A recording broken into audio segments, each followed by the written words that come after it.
Like when you watch the meeting. I don't watch anymore. There's usually one viewer, so it's my wife. Or my Almost two, Yes, yeah, the two. two. Yeah, both of them. I say, well, usually Catherine. What's funny for different. We're good. Okay. It is 6:32.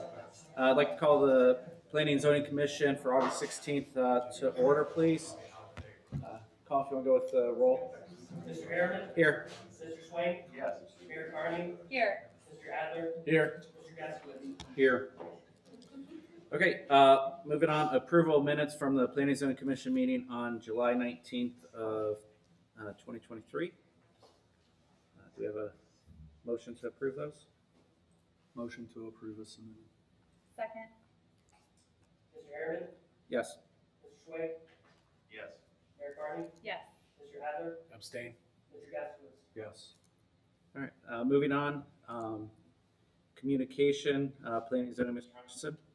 Yeah, I did have about an hour presentation ready to go, but in light of tonight's busy schedule, I'm gonna go ahead and delay that.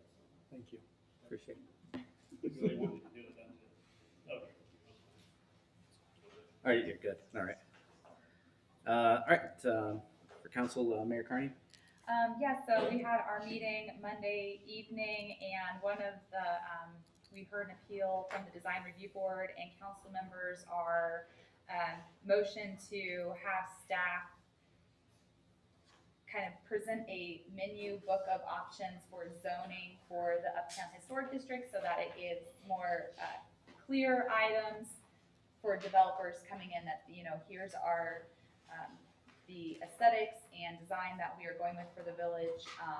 And I talked about how we could even use it throughout the rest of the town as well. So we are going to be halting the Design Review Board for about 6 months until we can get that code written and looking at the board membership and makeup of it. So we know that there is some flaws in how that board operates, and talking with Mr. Hutchison, this was the best steps to take for it to be able to fix our errors and where we're coming short for all the appeals, and then move forward so it's a clear vision.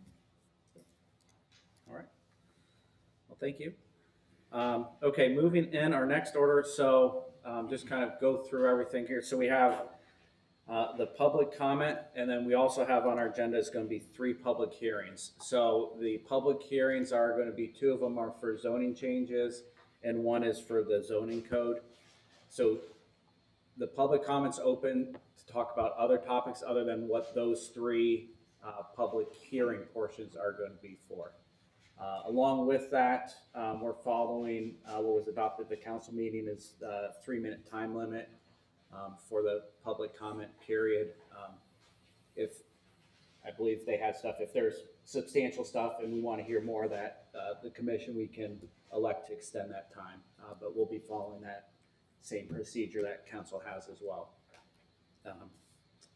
So with that, I know we have a list of people, so anybody who will be coming up to speak, just so they can get for the minutes, just once again state your name that you signed up with. So for that, we'll be open for public comment. Is there anybody who's here to speak just in general for the public comments? Okay. Moving on, old business, nothing's there, so we can skip ahead. So we're going to move into a new business. So with that, the first one we have is the public hearing for PZ 23-7. Is there anybody here to speak about 23-7?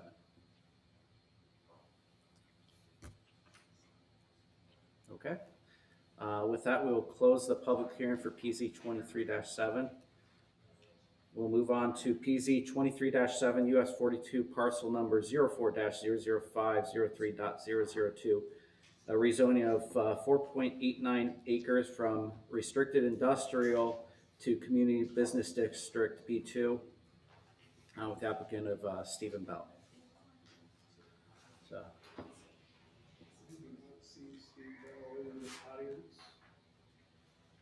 So it'll be up to the board if we want to continue. This is a cleanup from the previous one we did last month. There was a parcel that they had left out. I can show you here. Yeah, we kind of talked about it at the last meeting, and they said that they were gonna be at this meeting with Yeah. the final. Exactly, so, yeah, so that's the map where we're at now, and then this would be what it would look like, extending that B2 into that other parcel they have there on the end.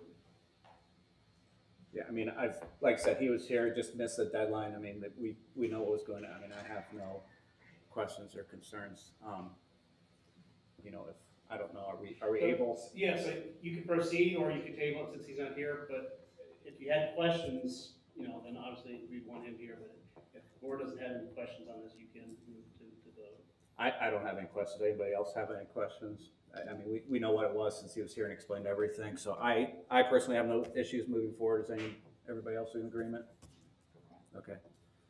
I will Motion. motion, Okay, go ahead. I will motion to approve PZ 23-7. I'll second. Mr. Harriman, Yes. Mr. Swain, Yes. Mayor Carney, Yes. Mr. Adler, Yes. Mr. Jaskowitz. Yes. Okay, we're moving right along. PUD 23-7 is the preliminary development plan for the spot at Perry Pike development.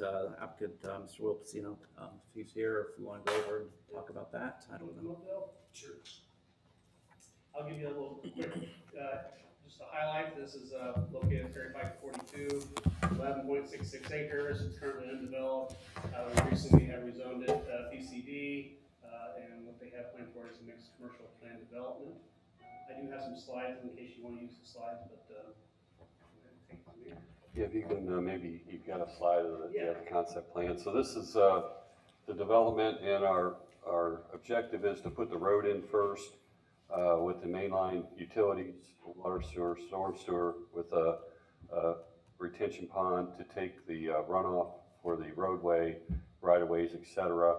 We've built into our zoning text where the each site would then have to design their own retention. It could be underground or a wet retention, but if it's wet retention, it has to be a landscape feature. And we are planning multi-use commercial. This is a concept of what it might look like, but it all depends on the type of tenants and uses that we have coming into the site. We've had numerous phone calls, and my client is going to be very selective in what we have coming in here, things that the village really needs. So, you know, it could be 7 buildings, it could be 3 buildings. We really don't know yet. That's why we wanted to get the road in first.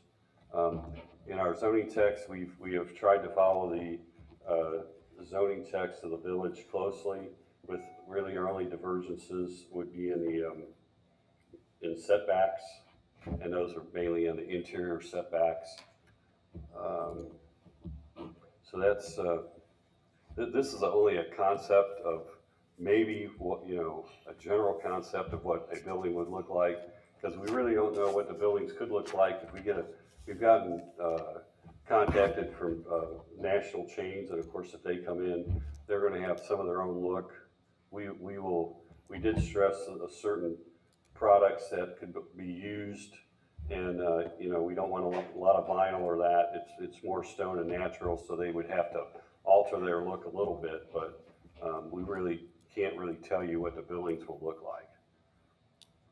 So Tyler and I have met with Bill and the property owners and kind of have gotten a feel of what they're looking for. So when, you know, they've been in front of us a couple times now, we went in front of council as well. So in this conceptual layout, I know for a while everyone was kind of getting drawn to what these buildings might look like or what the parking lots was. Like Bill stated, we don't know what that will look like. This is we'll call it phase 1, getting the road and utilities in. And then each time they have a new tenant, just like anywhere else, and they'll come in here and we'll follow their guidelines, their text that they set up through this if it's approved. They also have copies of our design guidelines that Jason and I, the development manager, worked up with, kind of looking for that characteristics that we're putting in newer developments. So they are going to take some of that too, and put that toward potentially the new design of any buildings that we have come forward. And so the phase one here that you're showing is really just the connecting street from more or less, that access road just south of where the bank is, Correct. and then zigzagging down to join up, just out here with. Yeah, with Village Boulevard, it lines up, that is correct. Okay. And then putting in the water lines, the sanitary, the water line would loop from a water line of 42 to one on Perry Pike, and then our storm sewer drainage for the roadway. If y'all remember, there was a third access that was originally proposed just north of the fuel station there, and they have removed that access off of 42 as well. Would that be something that just depend on which parcels would go in there as it starts taking shape? Would you look at adding an extra access? Because I know earlier discussions at one Yeah. point, just with where it was, at one point, I thought so maybe some conversation with the Shell station of like, if there's like, merging of it, so there's not too many, That is access correct, points. yes. Mhm. So that's still sort of on the Yeah, table. that's sort of on the table, but this is phase one. This is what's really gonna drive and make the tenants come to the projects, and that's what we have to get in, for my own client and also for the village, because I think the kind of clients that are calling, tenants that are calling to wanna come in here, like grocery stores, daycare centers, coffee shops, are things that the village needs, and so until we get this, nobody's gonna come. And going through, I know speaking with you guys, I appreciate, making sure that there's the higher standards with the building designs. I kind of I like the Lowe's Dublin, how they, has the logo with all the brick Right. versus like the standard Lowe's, just taking it up that next notch. So, have it in there. I think for me personally, I'd like to make sure that we're on there. It looks like that's the path that everything's headed down. Right, and we've taken the time to put nice landscaping around the boundary, kept the landscape code that you have adopted so that there's interior landscaping in the parking lots, around the buildings, so much per square foot of building. So, yeah, it's gonna be a really nice looking development. And I think my client has a reputation of doing very nice projects. And the existing road on the north side, there 42, so then that would still continue being the public, and then there's access, because I think there's a separate parcel just to the Right, north, so they still we have. have to give them an easement, and that was part of the sales agreement when the bank sold the land to my client. Okay, so there's a parcel right here that will need access if they ever develop there, so this access road here will give them access to the village there.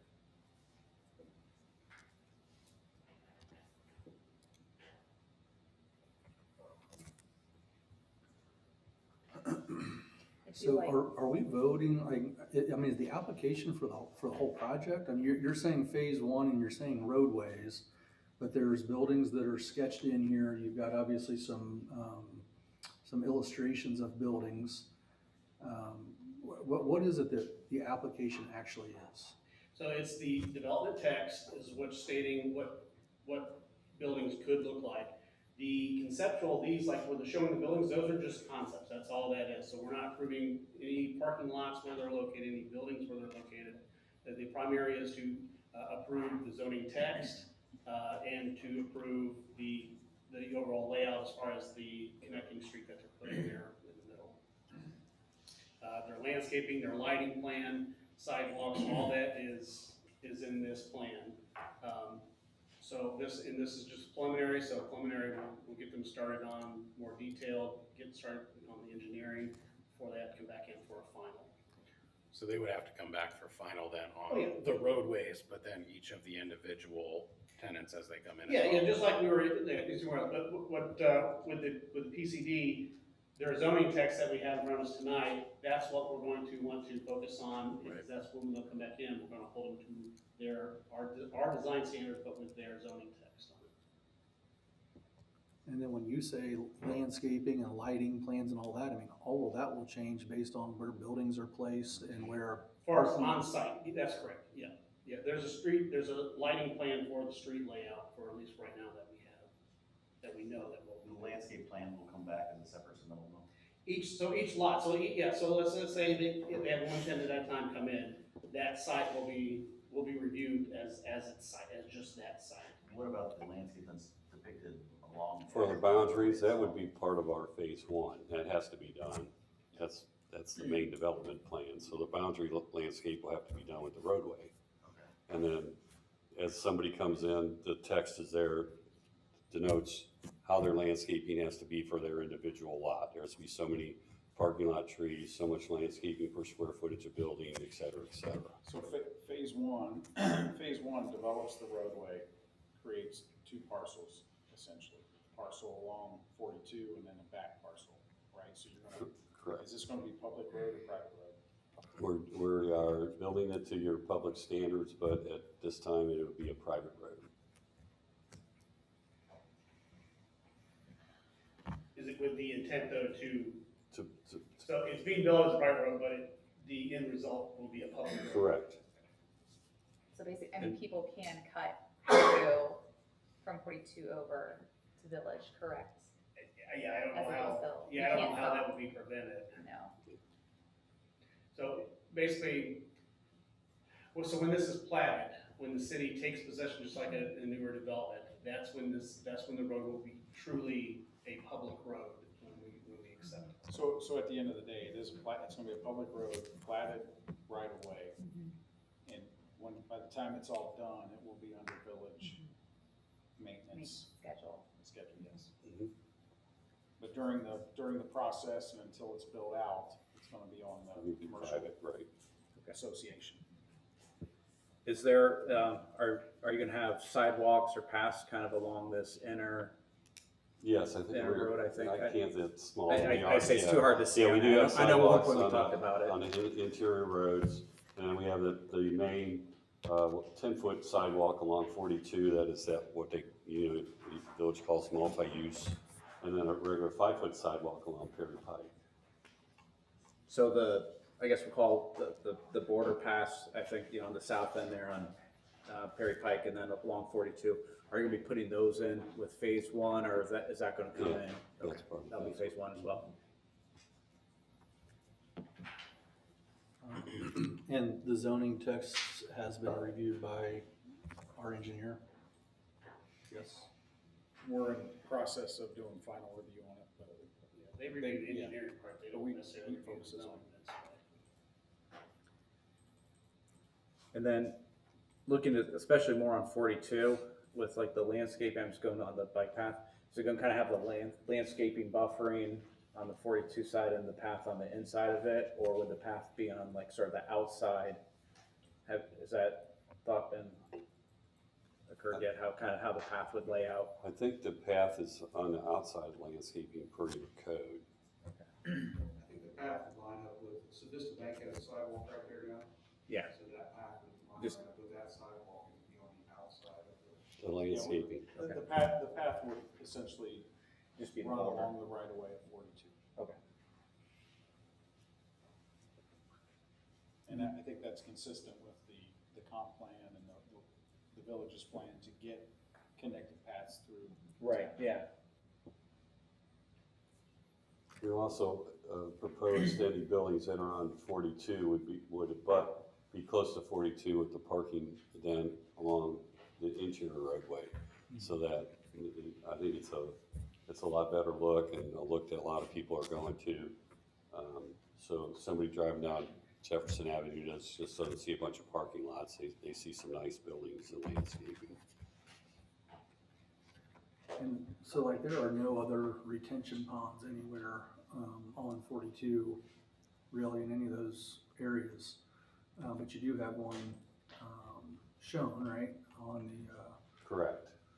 so what type of, I guess, protections will there be for the pond? And when I say protections, I don't necessarily mean environmental, but I mean more in terms of, Sure.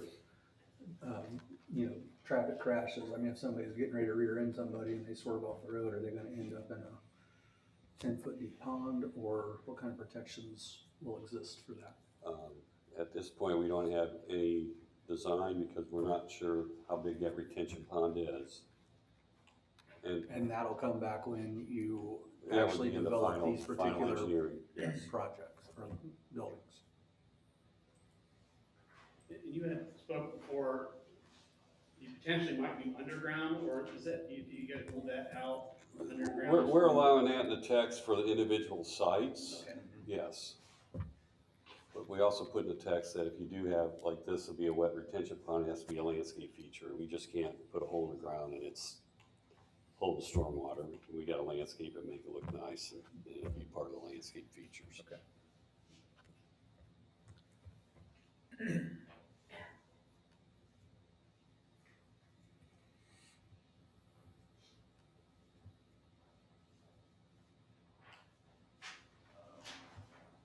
So is landscape on the table then, for discussion? Yeah, oh yeah, you can talk about it. Okay. I'd like to see a little more creativity in the landscape design, to be honest with you. The only thing that I saw looking through it, I see two, plant material types, which was the arborvitae and the silver linden. And they seem to be just kind of equally spaced, surrounded. I think this is a great development. I'm looking forward to seeing some more commercial come into Plain City, and I think that we have an opportunity here that you could use some of the landscape design to help enhance the site. The roadway I have questions about because it looks like we put trees kind of in places where if you're traveling up the roadway and you're making these turns, that there's potential that they may kind of block off the view of some of the traffic that's coming at you. And be careful about that. Mm-hmm. Take that into consideration when you're looking at these plantings. As far as the roadway is concerned, I mean, I think it's a start.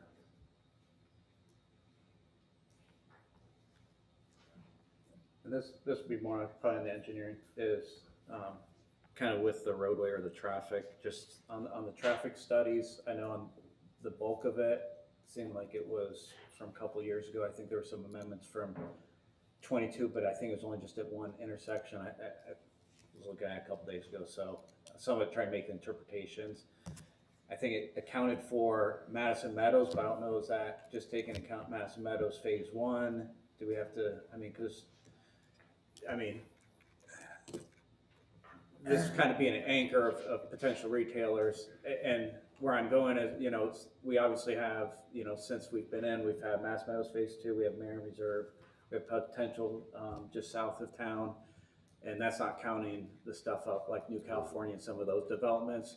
So if it's, stuff that's attracting businesses, I want to make sure that, as we get this first roadway in, that everything, at least have the potential to be set to expand. Maybe initially it's, just a couple lanes in, but as stuff expands, making sure that, this just doesn't become one way in, one way out, and, we're gonna have 30 cars always trying to get in and out and just creating log jams in there. So Madison Meadows 1 and 2 are factored into the study. Marion Reserve, of course, was not. This was before Marion Reserve came on. And obviously the newer developments that we're looking at are not included. But the spot is included in the Marion Reserve study. Okay. So that gives, and we had them study the intersection of Perry Pike and 42, so we know how they impact each other, how they play together. Okay. So it's hard to go back to previous studies that were done a year ago and make them redo their study because somebody else is bringing Yeah. development. So the new developer has to include this one in their study, if that makes sense. So we know how it impacts the overall. We know what their requirements are, and then anything above and beyond that would either be that new developer or be part of the village's overall master plan. Okay. Because, where our problem's gonna be there at Perry Pike and 42. Yep. People are, whether they're left or right out of there, since it is such a, really kind of a short distance from there. Anticipating that, we've left enough real estate and ground on that roadway in the Perry Pike so that a right-hand turn lane or a left-hand turn lane could be put in our interior road if Okay. needed. Yeah. It's not shown right now, but we're gonna leave the area there so that it can be done. Okay, yeah, that, and that's why I just wanna make sure is that, is stuff need to be expand that. Yes. We're not gonna we sit there and go, I anticipated wish that. there was And room we there. talked about that in our meeting, so that we knew that could be a very distinct possibility. But just as importantly, the roadway, like Perry Pike itself, you're gonna have traffic exiting out of the spot onto Perry Pike, and they have to go somewhere. They're gonna go to the traffic light, and we have to start considering turn lanes or whatever, widening of that intersection, improvements at that intersection, Sure. which this development certainly, impacts, as do, the three previous. So how is that being factored in? Like improvements to Perry Pike? I mean, we're talking about traffic studies, with some that have been done that included and some that didn't. So, And I saw a recent traffic study and, they're talking, 10+ years before they're expecting any, improvements to any of those roads. And I don't know that I agree with the standards that are being set. I don't know where the standards come from. There's probably some building standard of some sort. the standards come from, it's called ITE, it's International International Traffic Engineering Standards. They also use ODOT standards when it comes to traffic study reviews. But that's where the standards are coming from, just to answer your question. It's not us. No, I understand that, but like as an example, I mean, you look at different communities, and I'll use an example of our closest neighbor, which would be Dublin. And Dublin seems to build a, 5 or 25 lane road everywhere they're at, and it's to accommodate the traffic that's coming, any of the developments and growth. Right. And those roads tend to be in long before the development is in, and they're there for the developer to capitalize on, right?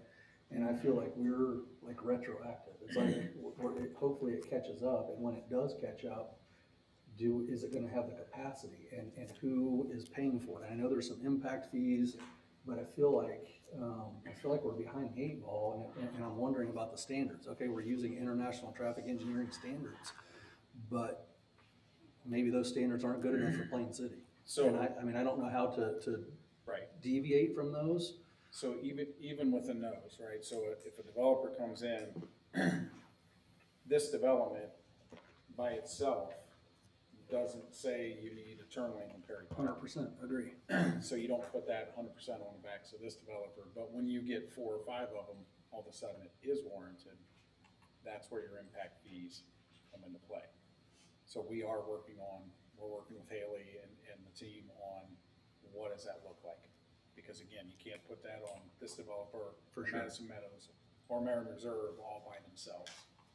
Because it's any one of them didn't require it. Of course. It's the buildup of all of them. So we are working on that, particularly with Perry Pike and 42. And I was just gonna, and I know it has nothing on this side, but on the south end, just here on the Village Boulevard. Yep. You're gonna have here at this intersection 42, Same people are thing. gonna go to bypass that intersection, they're gonna go straight and then make turns there, and vice versa, people, whether they're trying to bypass that or gonna make, and I'm sure they already do, make the left turn here. And this is gonna be in there, just on our planning side, just getting out there, just, hey, make sure it's obviously not this intersection, but all the other connecting pieces in there, and I'm sure that's in there. But The one good thing that's coincidence, but every one of these developments has the same traffic engineer. I was just gonna mention that, so that's something that So Village has going for we've been able to itself. work with him directly on a lot of these. It's coincidence, but it's a convenient coincidence. So everyone that he comes back in with, he's like, yep, I know, I need to add this one in here, and I need to see how that impacts. So it's not fighting the engineer, you know what I'm saying? It's not like Right. 3 different traffic engineers. That you're trying to get on the same page. He's already on the same page. Yep. The village is gonna have to be proactive at some Yes. point, and it has to happen. Well, you say at some point, I think that point is about yesterday. Oh, I agree. If I had to say, I would say it, but not up to me. Well, okay, I say, and maybe that's beyond the scope of this, I don't know, but I mean, Planning and Zoning Commission, we're tasked with thinking about Yep. those things and bringing them up and having some sort of, a resolution, or at least a plan towards a resolution. And, like, when I read that plan and it's 10 years, there's nothing over there existing with all of the development, I mean, you're talking, I mean, we're probably talking, what, 700 housing units? And we're talking the spot that's gonna generate however many trips daily, and I don't know what that is on the traffic engineering study. But, I mean, you're talking about an extra 1,000 trips It's a not- day. It's not necessarily that it's 10 years before it's warranted. Their study requirements are to do a 0 year and a 10-year. Okay, They didn't model it at 5, they didn't model it at 7, they modeled at 0 and they modeled at 10. So at 0, it wasn't required, at 10, it is required, right? Somewhere in Okay. between there is when you actually need it.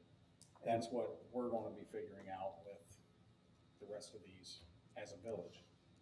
That's our task as a village to figure out when that is. Because their requirement is to do the 0 and the 10 or the 0 and the 20, depending on the size of the development. okay, but they're gonna be responsible for paying the impact fees that will at least fund, at least to Yes. some degree, Yes. that. And my other concern with that, and again, this is not on Mr. Pizzino or the applicant, but I mean, from our standpoint, are we looking in today's dollars, or are we looking in 3-year, 5-year, 10-year dollars? Because I can build it a heck of a lot cheaper today than I'm going to be able to do it in 3 years or 5 years. So if we collect, you know, $1 million, whatever that is, and that's enough to do it in today's dollars, but we're not doing it for 3 or 5, then who's gonna fund the gap? And I mean, I don't want that on my shoulders as a taxpayer. Yep. And so I mean, are we accounting for those things when we're making the decisions you're talking about? I mean, we'll make those, when we know the plan, obviously, we'll make an estimate. And then we decide, is this a 25, 26, 27 year? And we try to account for inflationary. I mean, there's ways to calculate it. Obviously, it could vary, but, so we do try to account for that within those studies. So if it's $1 million improvement that's needed and the impact fees that are coming in from the developments equals $1 million, then great. If it's $1 million and you're only getting $500,000 in impact fees, there's a gap, right? So then we have to go to work and find out how we pay for that gap.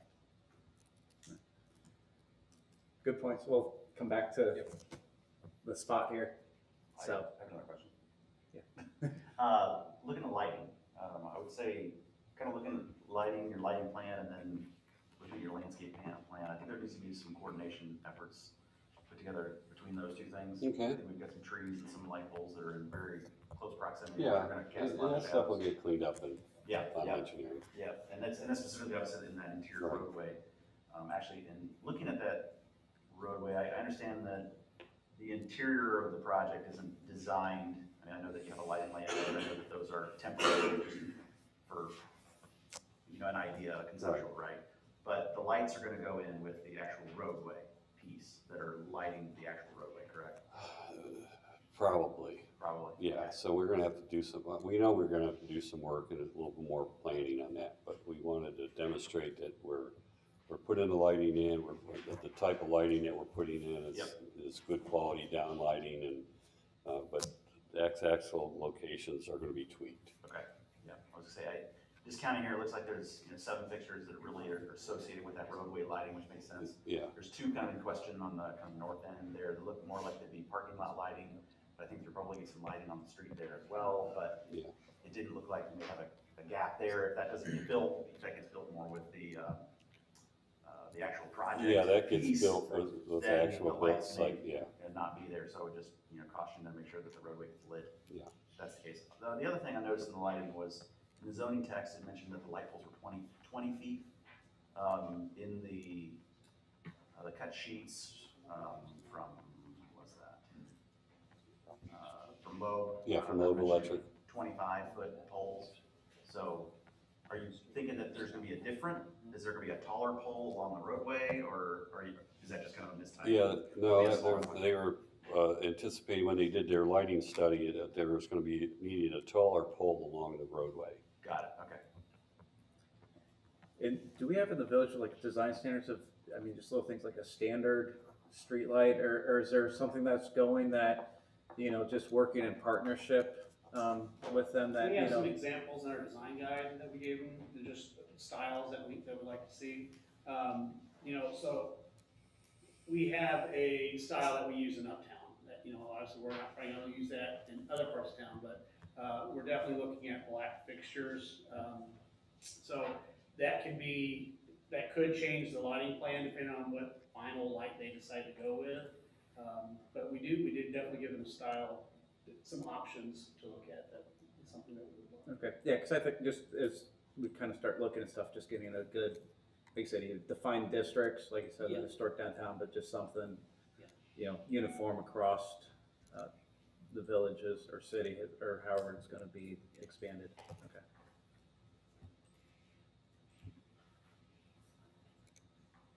Anything on this side of the table? No, because I mean, since it's just, you know, that preliminary phase one and the roadway, and I think that it ties in together, and I echo Mr. Jasquith's comments and making notes to take about the improvements to Perry Pike, to council, and hopefully we can get that into a CIP plan, but pertaining to the spot, I think that this is definitely something that I'm excited to see come forward and see what it can bring to Plain City. I would agree. I mean, from a preliminary, right, what we're actually looking at, no major red flags or concerns. You know, obviously some things we talked about that we'll want to see defined a little better or done a little differently in the final. I got nothing else, so if we're good, I guess we would take a motion to approve the preliminary, Okay, so what's the vote on text and the the roadway? text in the phase one roadway, the conceptual, or is that out? Yeah, so this is just preliminary. So with a preliminary, the purpose of preliminary is to get engineering kind of started, get that kick started. Any of these specific things can change when we get to the final. This is just this is as close as we could get it without the, you know, obviously unknown. And even in the final, even with a final, we're still not going to have those buildings. We're not going to know what that looks like. So this is, and this is new, you know, to the board and to the village. This is our first commercial development site. So it's unlike, you know, a residential where we know pretty much what every house is going to look like. We don't know what this is going to look like. And this is how the majority of our commercial developments are going to be. Is laying the groundwork, getting the infrastructure, streets or whatever there is in, and then as tenants come, as users come, that's where everything's going to start to form. So we call it phase one, but if there's 7 buildings, we could have 8 phases, you know, so it's going to be, but when this part is done, we'll be evaluating each site by site as they come in.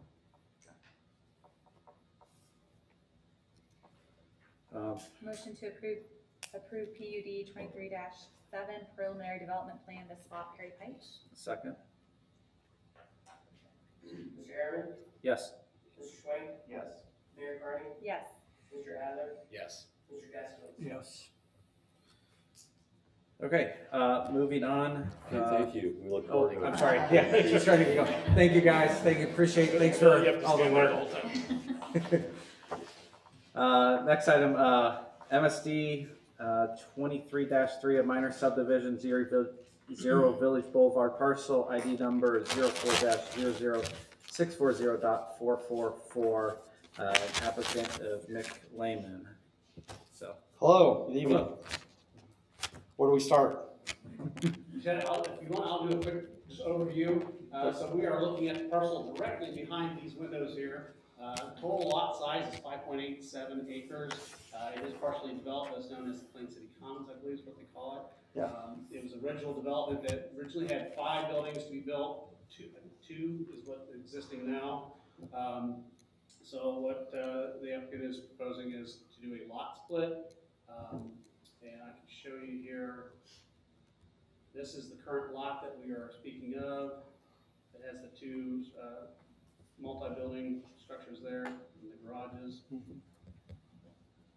This is the proposed lot split, and he does have, this lot does not have street frontage, but we do have here a recorded easement for access and for utility, so it is going to have a legal access and utility easement to get back there to whatever's going to be back there. Through the existing entrance or roadway. Yes, yes.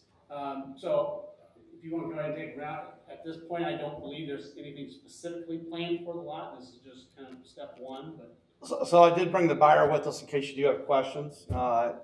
Attorneys, any questions there? The plan is just to build it out, basically where you are. I know you have sewer issues around here. We had to go through a length to figure that out, but sewer's done and ready to go. So I'm guessing up to 30 residents could move in that property. I do know they're ready to close the property and start building. We're doing a blanket utility easement for any future issues, in case there's issues with the existing association. So the new owners could get work done if they had to for any reason. It's really landlocked, so we don't have a choice with the, haven't had the shared driveway. I mean, it's sort of, Okay. can't figure a way out. So it doesn't make sense to go buy a $300,000-$400,000 house, tear it down to get a driveway in next door. Proposed water meter to go in, a deduct meter. So that infrastructure basically just has to be put in at the end of the shared driveway of the water main. Most utilities are already in the ground, sewer. So, I mean, it's really all ready to go, with the exception of just getting the lot split done and filing the rest of the easements.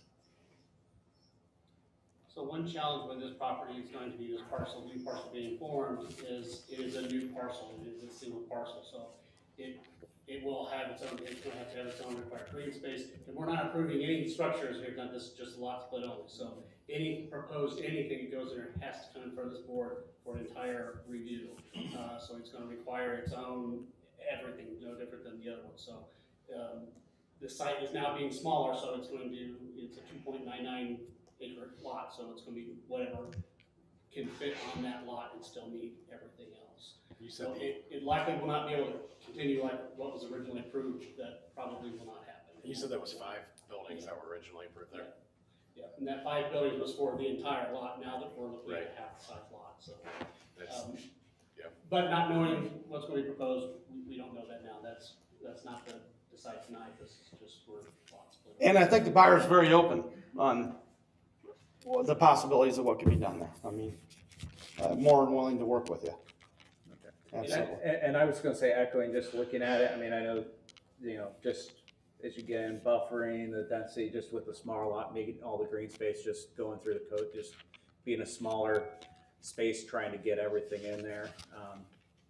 Just being aware of, what the zoning text and everything is for that lot.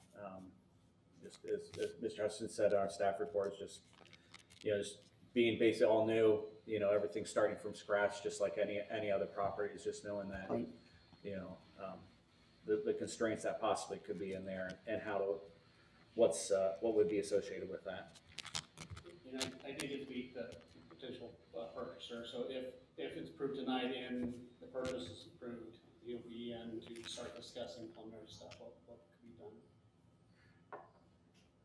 Would this create new setbacks, interior setbacks then along this new line? Would these setbacks create instances where the existing buildings no longer meet the correct setback at that point? Yeah, so this was a PRD, so we would want to look at, what was approved for the existing building there. Looking at it just roughly, it's gonna be close, but I don't think there's anything to be concerned. It's gonna be more, the setbacks are gonna be for the new parcel, is what we're gonna have to really look at. And I probably know the answer to the next question, but is, if we remove this acreage from the existing current parcel, are we still good on our open space requirements for that? For the two that was built, likely they have the green space that's down the corner lot there, kind of the northwest corner there. So that's where it kind of gets muddy, where the open space, everything was calculated for the entire site and what was going to be built. Right. Only a partial of it was built, so Yep. what's existing probably more exceeds than what was permitted. Right. This one's gonna have a little bit of challenge of, because it's gonna now have to come up with its own green space. It can't share anything with that other parcel. This lot also has retention ponds that were for the development that's behind it, not for the development that's on site as well. So it's a little unique where this was, and this was originally, right, this was originally part of an entire development and then was. This property was on that development, yeah, so Yeah, this was like a. we sold to the people you bought it off of, so. Yeah, yeah. So it You is. did a nice job building the building, by the way. That's all. Yeah, so it is unique that the pond that's gonna be on this new lot is actually the retention pond for the development behind there. So it's not even on on the property. But, So does that get sort of like an easement then, or, I mean, how do you make sure that the pond remains because it's needed? I've never seen this before. Who maintains the pond today? Yeah. Is it the homeowner? Right now, I mean, we were cutting the grass until last year, so there's no fountains in them now, which to me would be a concern in today's world. Is it required by is it a homeowners association? There is no HOA back there. There's no HOA. Well, there is, yes, right now the HOA owns that property, and that's why we're splitting it. We have an agreement with them to divide that, take it off. They actually get part of the sale price. So when those ponds come in the lot split and are no longer part of the HOA, right? I would have to think the ones that stay on the lot split would be the new HOA, and the one that's on the old one would stay with old HOA. So you'll have a new HOA with this development. You have to if you're doing condominiums, yes. That's the plan, is to do condominium. Just, it's gonna be what's designed and how many is gonna be the issue. We're gonna have to work out easements, some sort for that, because the pond is serving the other development, but on the. I think those easements are probably already in place. Okay. Would be my guess. I mean, if they're serving that, they would have to be in place. Yeah, I mean, it's not like you can just go fill in the pond. I think I saw somewhere that around that pond, you have a dotted line that shows that easement. And I don't know if it's on the original plat you got here or not. I know, I mean, I have it on the computer, I know it shows one of them has just the drainage easement, kind of the dotted line, just. Okay, On the so there right is side. an easement on there for drainage and sewer, or storm. Yeah, it's shown there. Oh, yeah. So we'll need the records of that to see who that drainage easement is granted to. Okay, That'll tell us who's supposed to be maintaining it. so would that be for the new owner or before lot split? As far as I'm concerned, just before we approve a drainage. Yeah. But Yeah, I mean, that's, I guess we can- literally I guess just a we can lot look. split. If they wanna split it and end Yeah. up not being able to do anything with it afterwards, that's Yeah. on them. Yep. My one concern though, if we split the lot, we don't create, on either of those two properties, we don't create something that's out of code then. Yeah, non-conforming, right? So, I normally don't like splitting interior lots like this just because it can and could create issues on down the line. Not saying it's going to, but Right. it could, the potential is going to be there.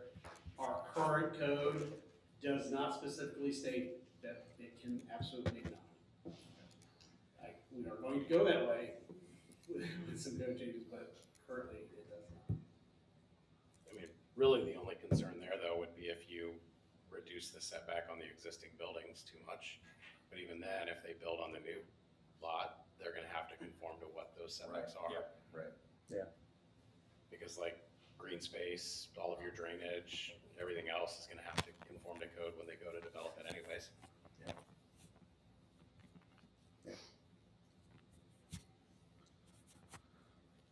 I mean, I would motion to approve the lot split.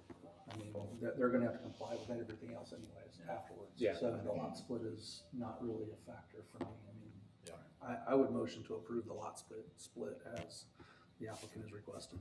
I'll second. Mr. Chairman, yes, Mr. Swain, Yes. Mayor Carney, Yes. Mr. Adler, Yes. Mr. Gaskin. Yes. Thank you, gentlemen. Chris, thank you. thank you guys. And by the way, pleasure working with the gentleman. I know he's been here just under a year, is it? And he's done a phenomenal job, been doing this business for 40 years. And I don't think I've had anyone as professional, as kind, personable, which is great for the community, in my opinion. And he told me he told me he's gonna go against me on this. So I'm still saying that, but he's doing a great job, so thank you. Appreciate it. Thank you. All right. Didn't say you say that.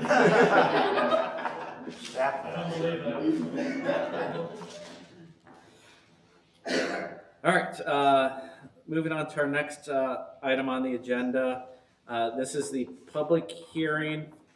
I guess we're combining the two public hearings on this one. So I have a public hearing for ZC 23-1 and ZC 23-2. Yeah, so let me do a quick, just explanation what this is, just so everyone knows what we're talking about. So this is amending the codified ordinances, the planning and zoning code. We are adding two definitions and changing one definition in 1105. Then we are removing chapters 1177 through 1180. That's all the chapters related to planned districts. And we're going to be replacing it with chapter 1181, planned unit development. So we'll do a public hearing for both together, but the vote will need to be separate. Two separate votes, okay. Is anybody here to speak on the PZ 23-1 or, I'm sorry, ZC 23-1 and ZC 23-2? Okay, with that, we'll go ahead and close the public hearing for ZC 23-1 and ZC 23-2. All right, so from here we'll move in to item 6, ZC 23-1, amending the codified ordinance 1105 definitions of part 11 of the planning and zoning code. Yeah, so just again, this is just, we're adding two, and these are all related, these definition changes are related to the new chapter 1181. So we're adding two new definitions, which is for the preliminary final development plan that was not in the original definitions. And we're also modifying the concept plan definition to meet the new code. Quick clarification on procedure here, right? It would go from us, our vote would be recommendation to council, would still have to go through their readings. Exactly. Another public hearing there as well, right? And then 2 readings, and then they could vote.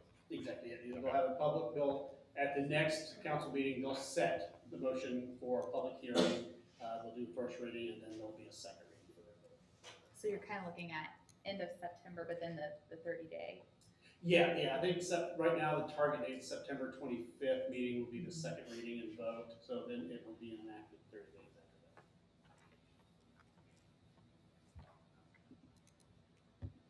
that. I mean, it's been what we've been working on. I know this one's probably the quick one, just being the quick definitions. So I have no comments, so I'd go ahead and I guess make a motion to approve ZC 23-1. I'll second that. Mr. Harriman, Yes. Mr. Swain, Yes. Mayor Carty, Yes. Mr. Adler, Yes. Mr. Gaskowitz. Yes.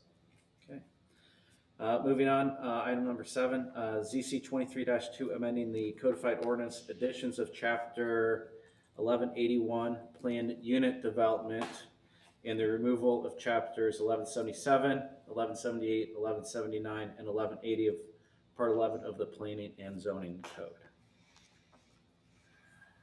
So, To echo what you mentioned, what you just said, this would be the new PUD section replacing the district, plan district that had PRD, PCD, PID, it puts them all under one umbrella. Fits more use for our mixed uses that we're seeing more now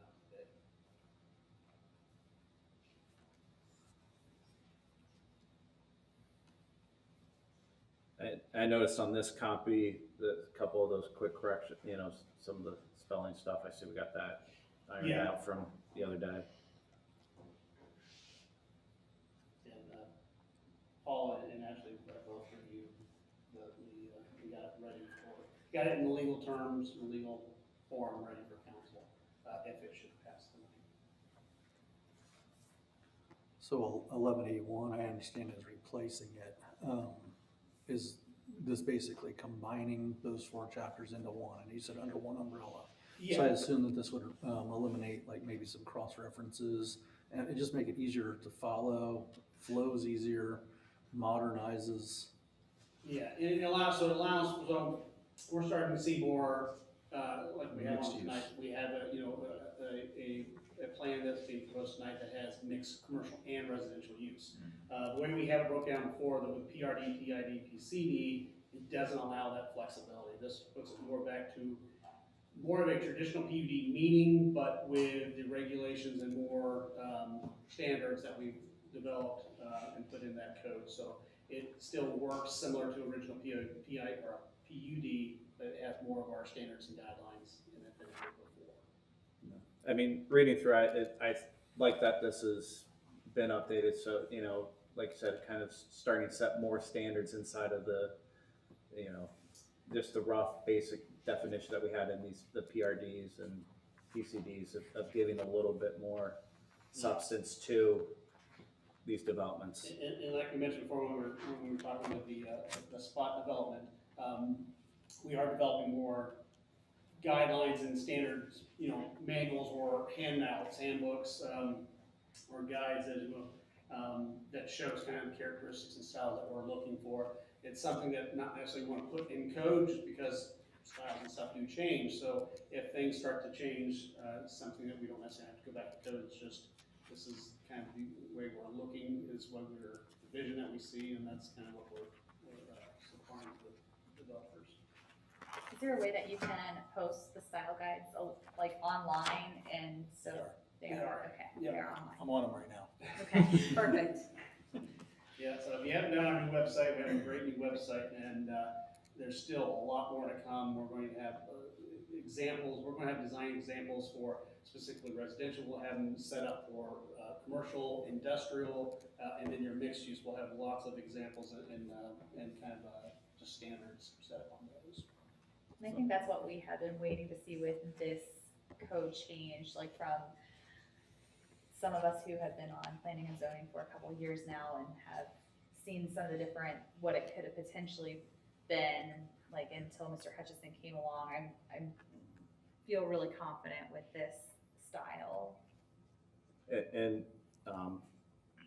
kind of joining, you know, Ms. Huss, I appreciate your work and, you know, working with the commission to making sure, you know, the kind of what the commission's desires have been put into the code. So I know it's been a long process, but I would say, I mean, this has really been, you know, kind of your doing of, you know, kind of the past 9 months or 10 months since you've joined us. So it's been a long process, but I know you've been kind of spearheading this one. And Yeah, and I see this as one of our bigger hurdles we had in our code, so it should be all downhill from here, you know, given some of the. I know you haven't been busy with anything else. No.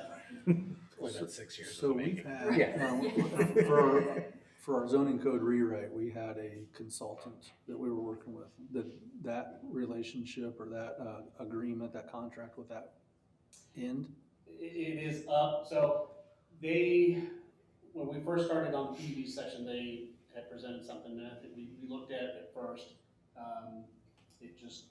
You know, we did take some from it, but I think after our discussion, we kind of made it our own. So as of right now, I'm not using the consultant. You all are the consultants now. Just not me.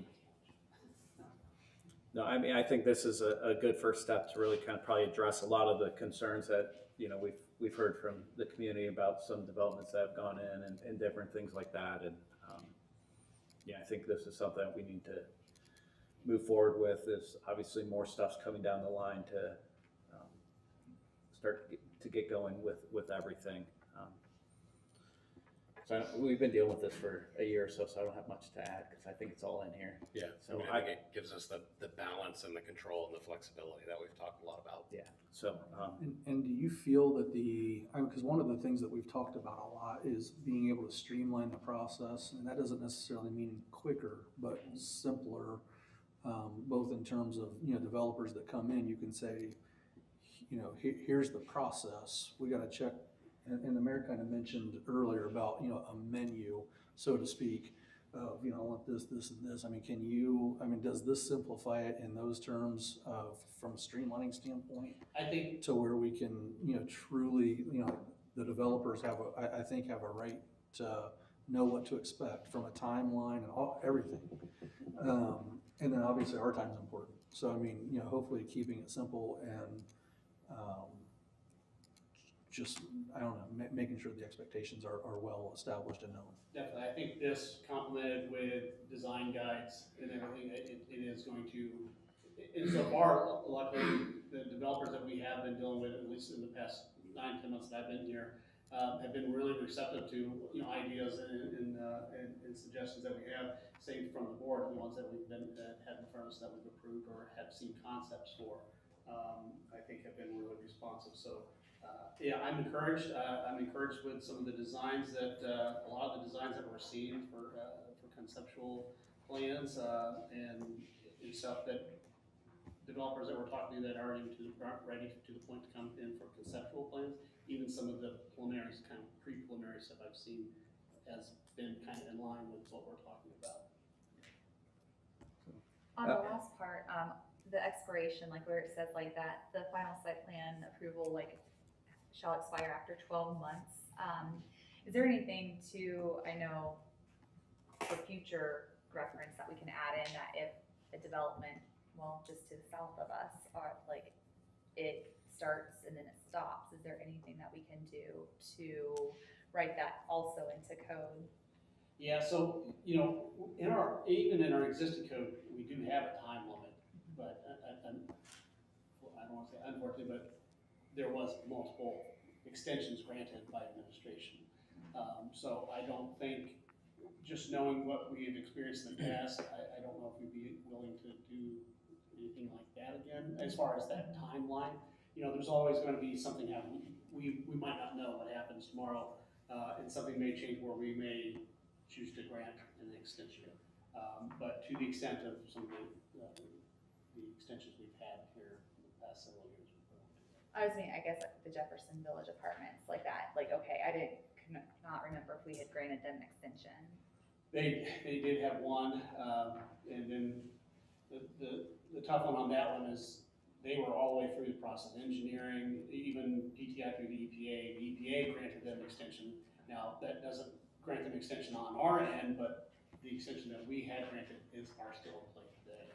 So I think they're almost timed to come up at the same time, the next EPA expiration date. And not necessarily with any question with this one, but more for you. I know there's some stuff in here, how we've put some standards in zoning, I think probably creates more heartache and more work for you as plans come through. And I guess probably that you would need to take up to Ms. Lupton or with council is just making sure that being a one-man show or two-man show or two-person show, you know, making sure that you have, I guess, you know, the support to, you know, be able to handle, you know, as stuff's getting approved comes, you know, and to make sure, because I know especially on the residential side, all the lot variations that are built into this, just to make sure that, you know, you guys could be on top of it. It just becomes the standard. I mean, it's like anything new, it gets repetitive kind of once it starts and just kind of. We will start seeing that when they come in for their final. Oh, yeah. So, I mean, we as a commission Oh, can yeah. catch it as well. Oh, yeah. They- Yeah, I'm not gonna review them at all. I'm gonna leave it up to you guys. No, I'm not gonna talk to it. I have a question about, I like the way that it's worded. I did appreciate the format of the previous, zoning code that we were working on. Mhm. Is there an idea that we're gonna take this wording and incorporate it into that sort of format? Well, that is more of a display. That's not codified. That style is not, I mean, we can put it in any format that we want to look at, but when you go to the codified ordinance, it's gonna look like that. Got it, okay. And that's fine. I know it's not I it. think that was helpful for anybody, you know, anybody and everybody to understand. Yeah, so with this rollout, once it starts the approval, and once council approves it, we're gonna have a huge, like, PR, we're gonna do workshops, we're gonna do public workshops, we're going to not only learn it and train ourselves and staff, but we're also going to share and also share with the public and kind of teach them as well what we're seeing. Just like when people come in here and see, folks come in and see how we do this, I want everyone to know how the process works and what it works as. So there's going to be lots to come, a lot of educational pieces attached to any zone code. And I think what he's saying, and kind of even what the mayor was saying, you know, it's just that pictorial reference, you know, something that you can look at and I mean, like, we can read words and we can all comprehend the words, but we might interpret things just a little bit differently.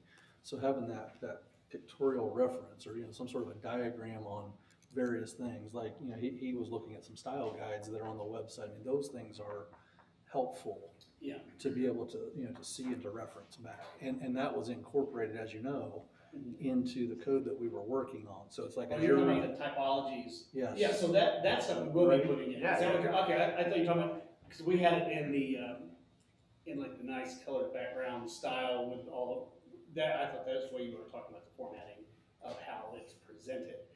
The topologies, yes, we're gonna be doing those, the buildingologies, showing all the different types of, those will be coming. Yeah. Those will be, yeah. Those are in general standards, so those aren't in the PUD.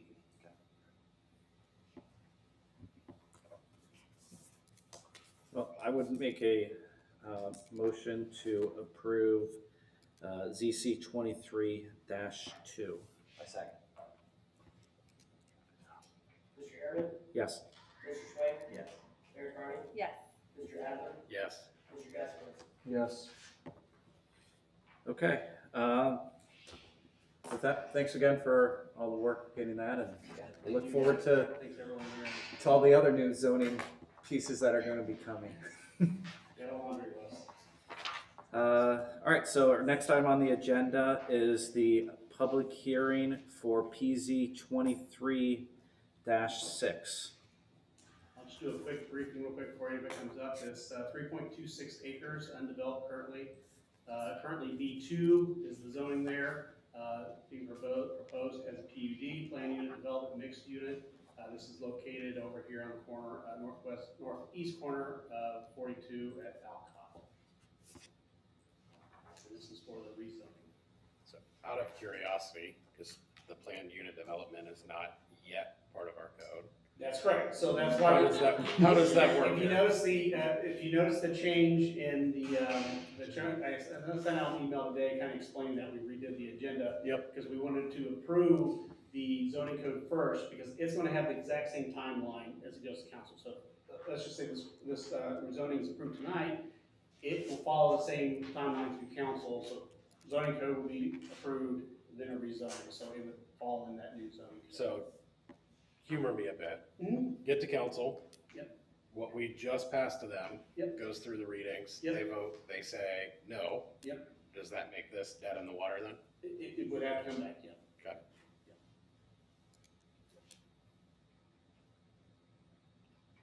That's all I was gonna ask. All right. From there, good to. Oh, yeah, yeah. Yeah. So, do we have any visitors or here to speak for the public hearing for PZ 23-6?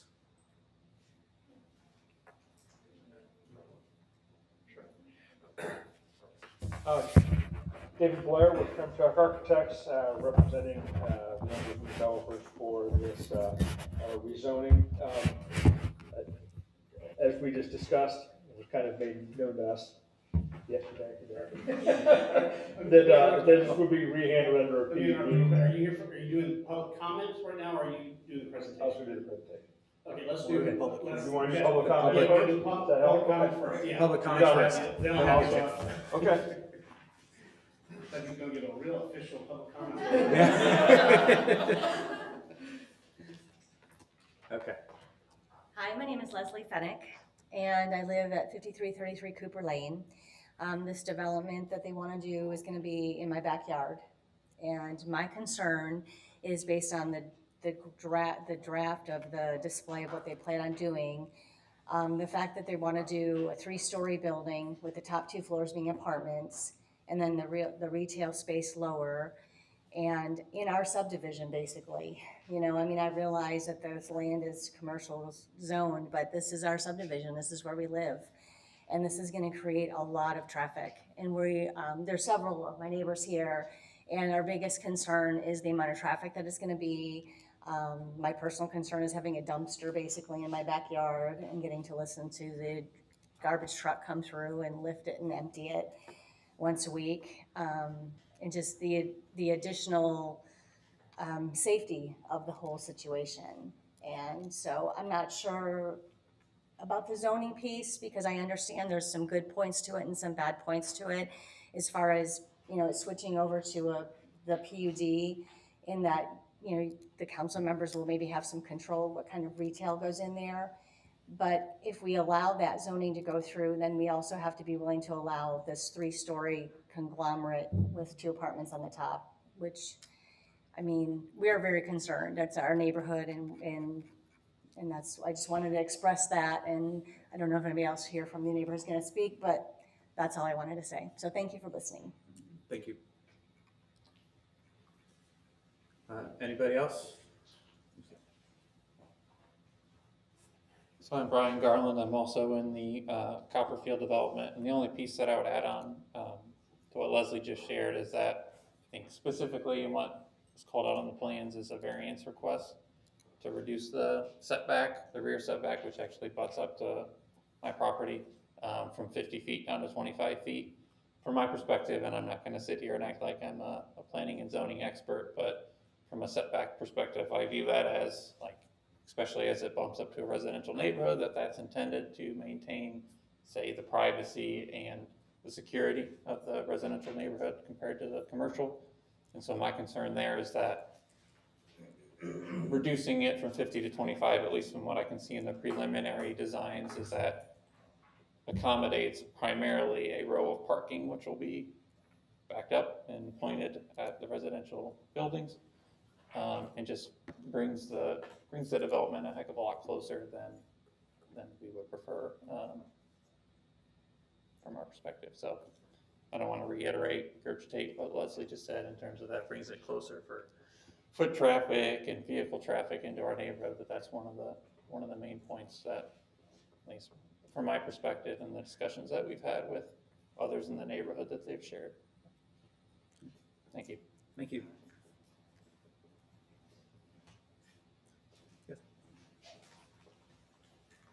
My name is Dawn Wallace, and I am across the street. I have the same concerns, and in addition to that, we were told years ago when I first moved into this development that there was supposed to be a turn lane before there was going to be allowed any more building, and possibly a stoplight. So that seems to be lost in the shuffle somewhere. I'm not sure where, because we've tried to look it up and it's not there anymore. So that's my other concern. Thank you. Thank you.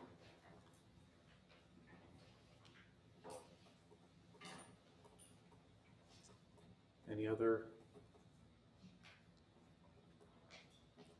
Okay, with that, we'll go ahead and close the public hearing for PZ 23-6. And now we'll move on to PZ 23-6, US 42 parcel number 04-00815.000. A rezoning of 3.26 acres from B2 Community Business District to a planned unit development PUD. And Yeah, so this is just for the rezoning. Already stated everything that's up there on the screen. This doesn't approve any developments, this doesn't approve any buildings, this doesn't approve anything that, no matter if it stays B2 or if it's PUD, any development would have to come in front of this board and then on the council. So there's no approval on any construction or anything like that. This is just for the rezoning. And so that would also include building height, setbacks, permitted uses, all of that would be at the secondary. Yeah, I mean, we have, in our code, our current code right now, we have building height limits, which is 3 stories. Right. And that's in all 3 districts, so. but we're not approving. Really, the ask is any variances, right, would have to come as part of the development plan, not as part of the zoning, is just what I wanted to clarify. And then anything just kind of similar, like how the spot just came through, you know, if they wanted to take whatever the approved business is, if there was some that were deemed, not appropriate, they could go ahead on that one and take those off the list. So if some of those, basically to eliminate any of those potential businesses that could be in it, so, okay. Mr. Hutchinson, I'm sorry, in my naiveness here, but what will be the differences between current B2 and this PUD? So, yes, B2 is commercial, and so it's strictly commercial. Yeah. So just for example, a restaurant, gas station, those types of what we call light commercial could go there right now. Only thing we would have control on is just when they come in for, just the style or the looks of the building. We can't prevent a business currently going there right now. With the PUD, that's going to allow, just like with our intro that we passed through, it's going to allow a mixture. So it could just be straight commercial, it could be straight residential, it could have that mixture of what's being proposed tonight. So a B2, even if we didn't approve it, a B2 could still provide a third, 3-story commercial building. A hotel. Hotel. Wow. Yeah, I mean, it's 4.5 pages worth Yeah, of 4.5 permitted pages, uses. Yeah. I say that really, Hotels, gas stations. multifamily apartments would be, kind of basically the thing that would not be on the B, it's not on the B2, yeah. But along those same lines, like there's approved uses that Dusty, Mr. Adler's looking at, 4.5 pages worth in the B2. That's correct. The PUD doesn't technically define a list like B2, correct? That's correct. With a PUD though, is a planned development. It's not, we're not talking about a single, a single structure. It's going to be an entire development. So that's where we're going to get into, and we'll have more flexibility with the PUD in the landscaping, in the design, and the complete layout. But that would also expand the types of businesses that theoretically could go in the PUD, Yeah, correct? I mean, because it could include B1s, B2s, whatever. I mean, it could be any or all of those. That's correct. That's correct. But we would also have to approve those uses, Exactly. right? Whereas the B2, they could come in and say, Correct. hey, I want to put a liquor store there, and, okay, you can put a liquor store there, we can't say anything. Whereas if they did a planned unit development, we have to approve that use. It's not assumed that it's approved. They could come to us with anything, but we have to say yes or no to whatever they come to us with. Which is one of the reasons we just approved Yeah. the 1181. Right, that's why I said it gives It us gives the us greater flexibility, control. but the control at the same time.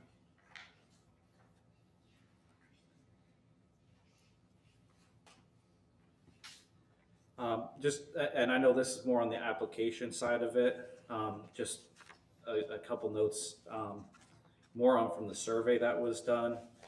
I know here it showed that it says, in the project, it says land owned by the Village of Plain City, and I know that's what on the survey here is labeled, but earlier on stuff, the property was actually under Plain City LTD, so it's never owned by the Village of Plain City, and then I know it's, been sold a couple other times. I think at one point, probably the reference when they did some of the stuff was pulled Plain City LTD, and I think it's got switched over to assume it's the Village of Plain City. If you look if you do a name search in the county auditor, Plain City, there are multiple Plain City LCCs, that are LLCs that are named, the village does not own. Yeah, I just wanted to get that out, that the parcel, I know some of the text says the village owns that, none of that has been owned by the Village of Plain City, just to make sure that's corrected. Yeah, I think so. We'll see how it goes around it. Is the property, so does it go around the house that is currently on 42, so that's not included, so it's a very unique. So here's the parcel that's pulled up here, so it's outlined in green there, so it's kind of like backwards C, kind of, it wraps around that, the property there in the middle. So it's everything that's in that green line there. But everything is like, so in the same color as all the B2, it's like just the continuation down, and where operation restoration is B2.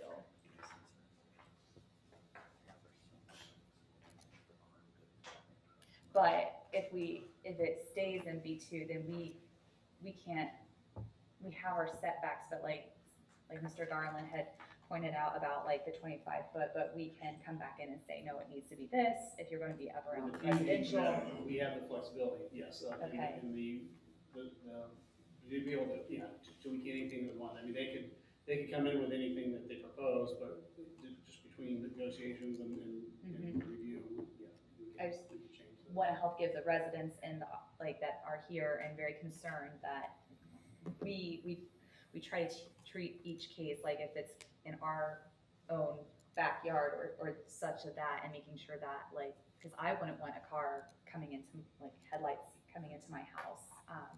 So I just want to make that clear. Like, I think that's something that we need to be very cognizant of, as with between commercial and residential, and that we really are being good neighbors and not just trying to cut corners. It's a very unique lot. I'm not gonna lie. It's I don't see how we can cram something onto that acres. I know we're in need of daycare, but that's just what my concerns over this. Like, I see going to a PUD because it does give us that flexibility from the B2 and everything, but it's gonna have to really like to go up against a neighborhood and stuff that has been established. And, yeah, I mean, I think we probably agree this is just, zoning how it was set up is just a mess. It's really not good for, honestly, it's not good for either side, just where it's at, and then the lot, how it was done. It's You know, unusual that it's out parcels in front of the development parcels. Yeah, I mean, it's just not how it is. And I mean, this is, honestly why I think we've been fighting, to get the PUD approved for, as these other developments would come in, is to, I would say, kind of correct what I would almost say correct a wrong on this one. Obviously, when this was done, probably 20 plus years ago, something like that. I mean, it's been a while. Obviously Plain City was a different place then, and how stuff was, 10 years ago is very different than what it is now, but. So, just for example, on the other side of Alcott there, we do have an existing business that is gonna be coming in very soon, proposal, and it's gonna remain B2. So we'll at least get to look at the design of that building, but as far as use-wise, if it's permitted in B2, And that's my struggle, that if we keep it as the B2, then it could just be a gas station on the corner, and nobody, I would feel terrible not changing the zoning for that reason and everything. So let's, for example, tonight there's a proposed development, obviously, for this lot. When we get to that part of the development plan and the review, those are we can put that in there as a request, as a condition of approval, that we can say you need to add that to your restricted uses for that development, just like how we talked about out the spot, listed several that were permitted in those uses, but they're not going to allow them in their development. So those are conversations when we get to a development plan discussion that can be brought up at that time. But yeah, I mean, I think, going with, the mayor, I think it's probably more advantageous to us to have it zoned as the PUD, like we said, to have more, ability to work with the developers to, make sure that it meets kind of the needs and designs that us as the commission would like to see for the village, and then, hopefully further up with council for them to meet kind of what their vision would be with everything. And just keep in mind, the corridors, 161 and 42, I mean, they're predominantly going to be commercial along both corridors, and likely residential behind those commercial. And then by doing this, going to the PUD, like we talked, you know, spot kind of some of the design standards and sort of the concepts and everything, you know, that can be incorporated a little bit more, working with, through you or Mr. Stanford on the office, correct? Okay. And to look at, you know, the future, like to, that being good neighbors to have the same type of roof structure and height and everything as those two stories. That's, I'm gonna put it out there and say that we need to make sure that we are mirroring kind of that neighborhood so that it all flows.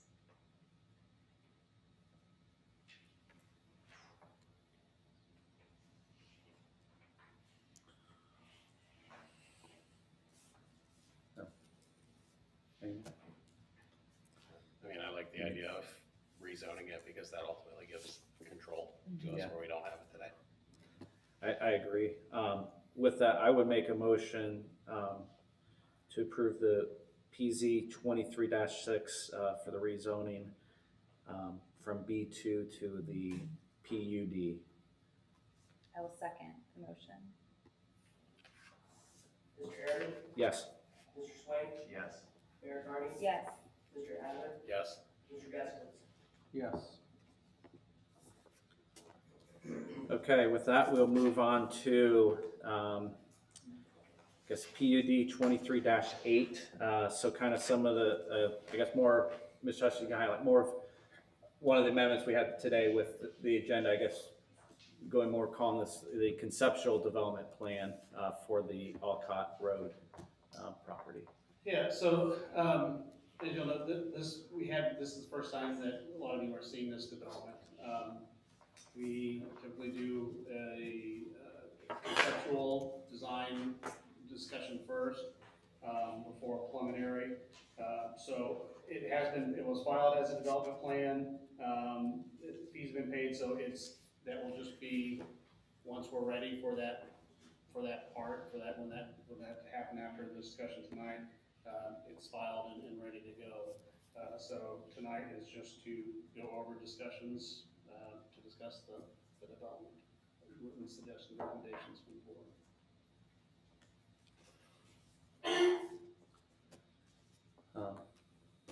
So I guess, Oh, I have some slides up here. Yeah, I'll start with your slides and then I'll move forward. If you have pretty much the same packet that I provided, that'll be enough. I say so. At this point, I guess, Mr. Blair, do you want to come up? Go ahead and talk now, okay. Well, thank you. I might not be the only one speaking, but I'll start the process and turn it over to other experts in our team. David Blair with Shremshock Architects, again representing the owners and developers for the site in question.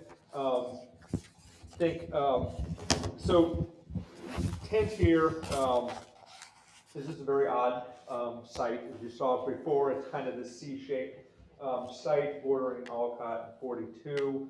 Our development is really focused on the corner of Alcott and US 42 to be a mixed-use, now PUD development that would include commercial and really really targeted neighborhood commercial type scope. So a shop, salons, maybe a small financial, consulting.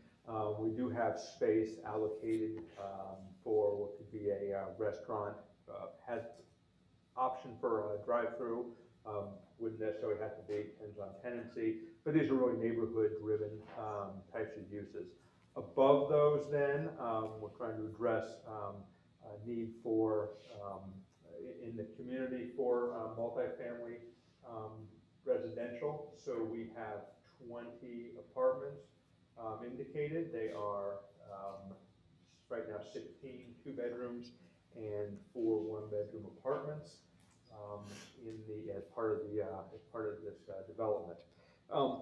If we go back to the plan, Mr. Hutchinson, I think we're also trying to tie this in to the kind of the corridor and the US 42 corridor. and really start kind of a trend of getting the buildings out on the street, bordering the street, creating a nice landscape border, a walkable town, starting with the sidewalk bordering right on the right of way of 42. There's more development continue both directions to really kind of start to anchor this area of the commercial development and really start to create a walkable community, a bikeable community, which I think is what the comprehensive plan and the Plan City is looking for. So we try to start this that way. The plan meets the parking requirements and is a little bit of ability to fluctuate. We parked the 20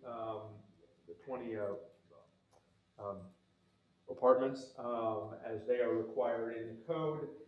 And then commercial could vary a little bit because a restaurant will require a little more than a financial, will require a little different than a retail establishment. But we've allocated what we think is kind of there's I think 90 literally shown here. Backed it off to a minimum of about 72. So we have the ability as we proceed and any new residents or any new commercial came in, they would be, the site would be required to maintain the parking count required. So we may, and we'll kind of work with the team as the council, how many we put in, do we put any extra in? We obviously don't want to overpark anything, that's ridiculous waste of our money and not what the city wants, but we'll park an appropriate number, and we could always add if we need to, if particular uses came in. So we'd obviously review that with every tenancy that came in, because zoning will have to review with those. The access, it's a singular access off of Alcott, set back from US 42. We tried to set it back to, again, get behind the building, but also set back away from that intersection. There has been a traffic study done. I've already had some traffic study information today to speak further on it, but there has been a traffic study done for this intersection. I believe with the other information it's indicating a light. So there would be a light with this development and with kind of the considerations of future developments. So that is in the works, or would be with this development moving forward. Primary parking for this is obviously behind the building to kind of hide it from the street. There is certainly serious consideration towards the residents that are behind us. There is a significant screen existing at the border of their property with very mature evergreens, majority of them. We are not minimizing that, we are adding to it with the required screening running north and south along what you see is kind of the longer parking area. So that screening that's already existing would be enhanced with more code required screening. We also would have the ability, and it's not indicated here on the landscape plan, we have the ability to do some mounding too. So the immediate concern of the lights that could shine there, if the evergreens and what's required for screening is not enough, we do have with the 25-foot setback the ability to provide some mounding. So that could also be allocated, I think, to help. Let's see if we even know why it couldn't. So I kind of want to run through a couple things in the character of the building, and if there's more questions, I might let someone else speak a little bit on it. But if you go to the elevations, again, we tried to incorporate character of these buildings that has a little bit of a craftsman style to it, incorporating some farmhouse style with the board and batten looks, a metal roof. It's brick on the bottom. It could be a colored brick or a painted brick. We haven't finalized. Tried to incorporate a little bit of a modern element to it. There's a picture of the corner on the right-hand side.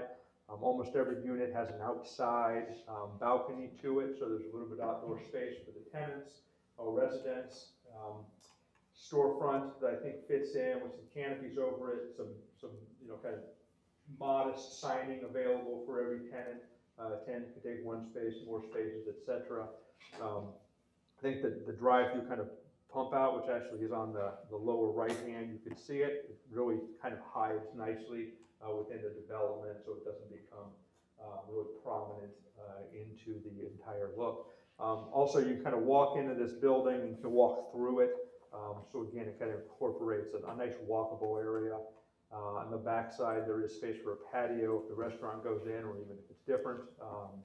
So we've tried to incorporate those elements. Talking about the height of the building, we've tried to lower that height a little bit and minimize it by putting dormers, so the roof line, the primary roof line of the building lowers down to 3.5 feet below where it would be if it was just up above the windows, which then lowers the roof line down and creates a little more visual interest to the roof, so it breaks up the massing of the building. So we try to address those elements through the massing of the building and the working of the roof line and the dormers and lowering that primary roof line, and again, break up the mass and keep it at not a large, keep it down to a smaller residential scale, and the same elements you might see in single-family residential housing in a lot of places. The traffic here, there will be more traffic, obviously, more development is more traffic. But I think in these type of developments, you find a lot of times is, and particularly related to the site, the commercial development is busy from 10 to 5 typically. Obviously, the restaurant, depending what the makeup might be a little later, but most of those tenants really aren't open too late in the type of community, retail and the commercial that this is. So people in the evening then are obviously parked there for the residences, but these two things don't overlap too much other than really a couple hours in the evening oftentimes. So it doesn't become quite once you break down how the traffic really works in the area, it does kind of spread that out, so you don't have too many real critical times of a lot of traffic because of the overlap, or the lack of overlap of their uses. There will be lighting on the site to light the parking is required. Will be low cutoff fixtures.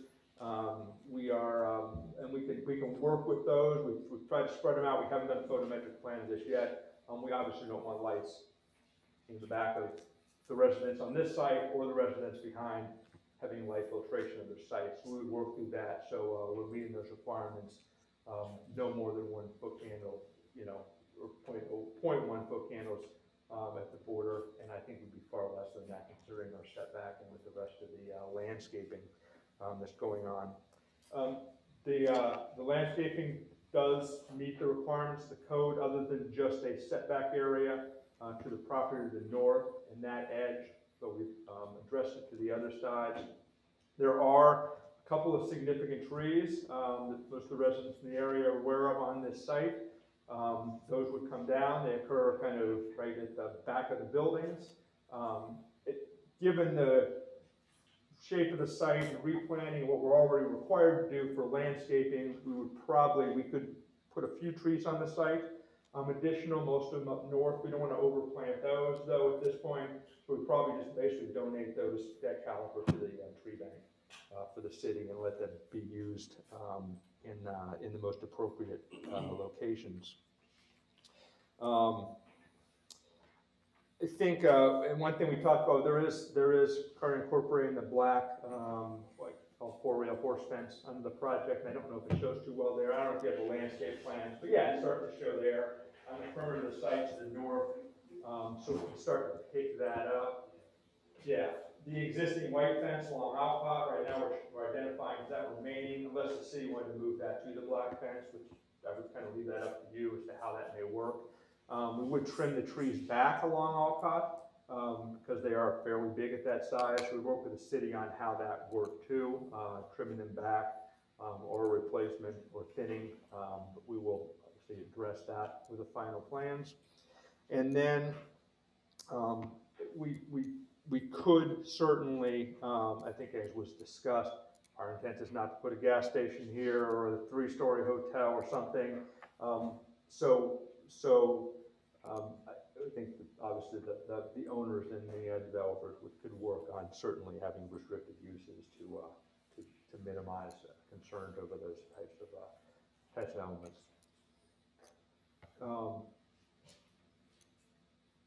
Any comments or? No. Good.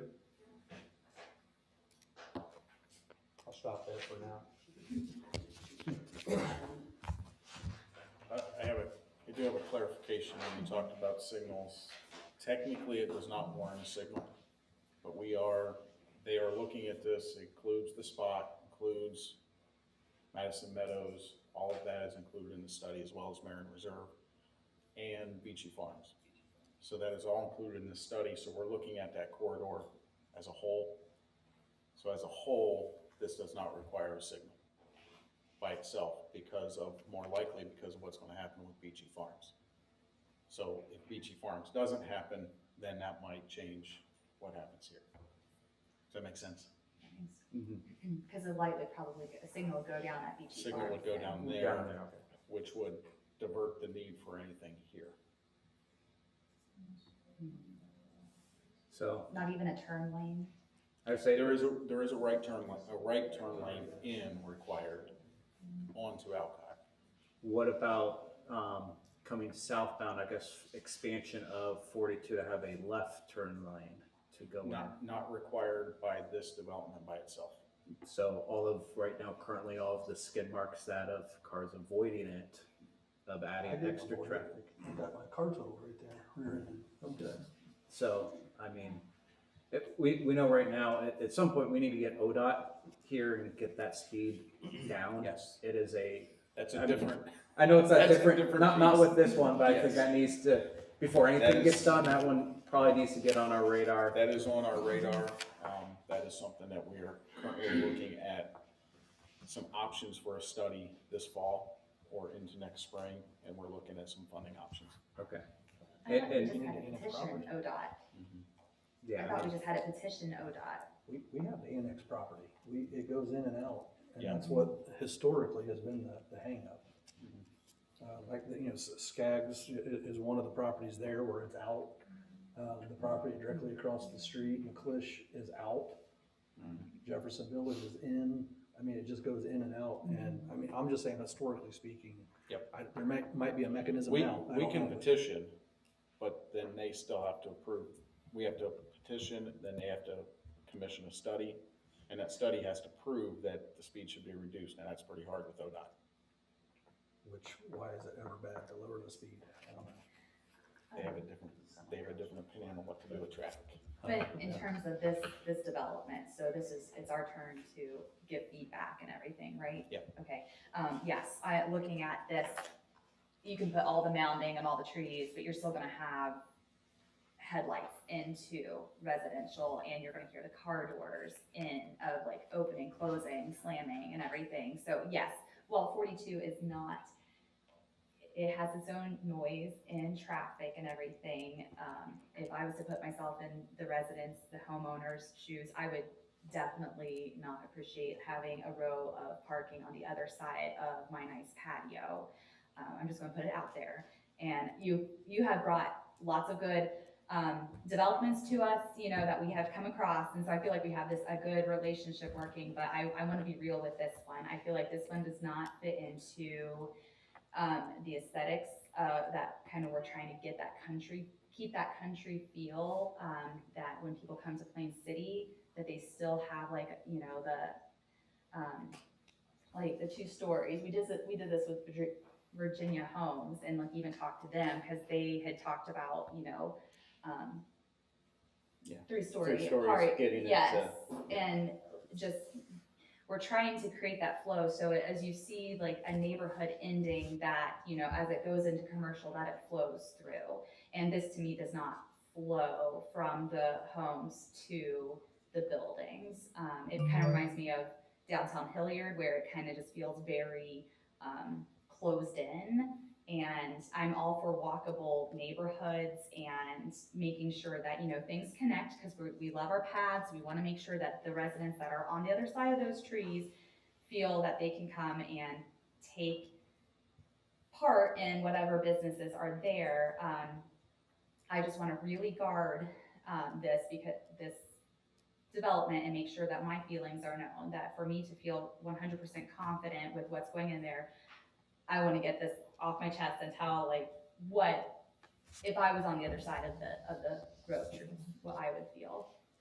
And I will echo or continue, so there is a development, obviously on the south side of Alcott. And you're gonna have, you know, the 25 feet, we're not gonna have offsetting intersections, so they're gonna wanna get their drive put in. And, you know, on that side, there is no trees put up or anything on the south side residence.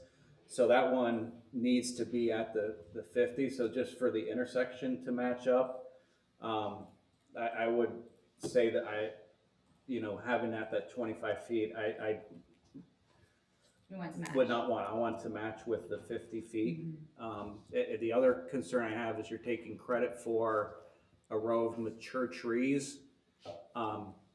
Whose property are those mature trees on that you want to use as a credit for a 25-foot reduction? That would be on the residents. So if those trees, you know, die, disease, getting replaced to, I don't know how tall they are, they're probably darn near close to 30 feet, something like that. So they're really good screening right now, but if something happens, There's a double rows, there's a whole other row of trees going in, from the landscaping development. but you're, part of the variance you're asking for 25 feet is you're saying there's an existing row of mature trees.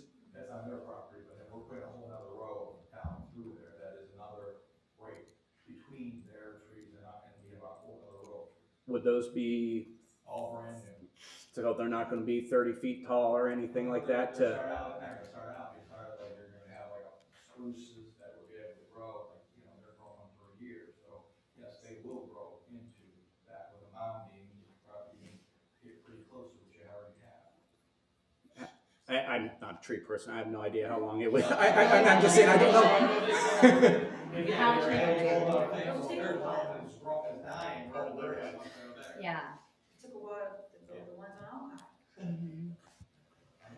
But I mean, because part of the justification is that there's existing ones there, so you're basically saying, hey, I understand what you're trying to double the buff, like add to it, but like if the one goes away, you know, then we're losing that, and part of the credit is you're using somebody else's property to take credit for reduction for that. That's how I interpret it.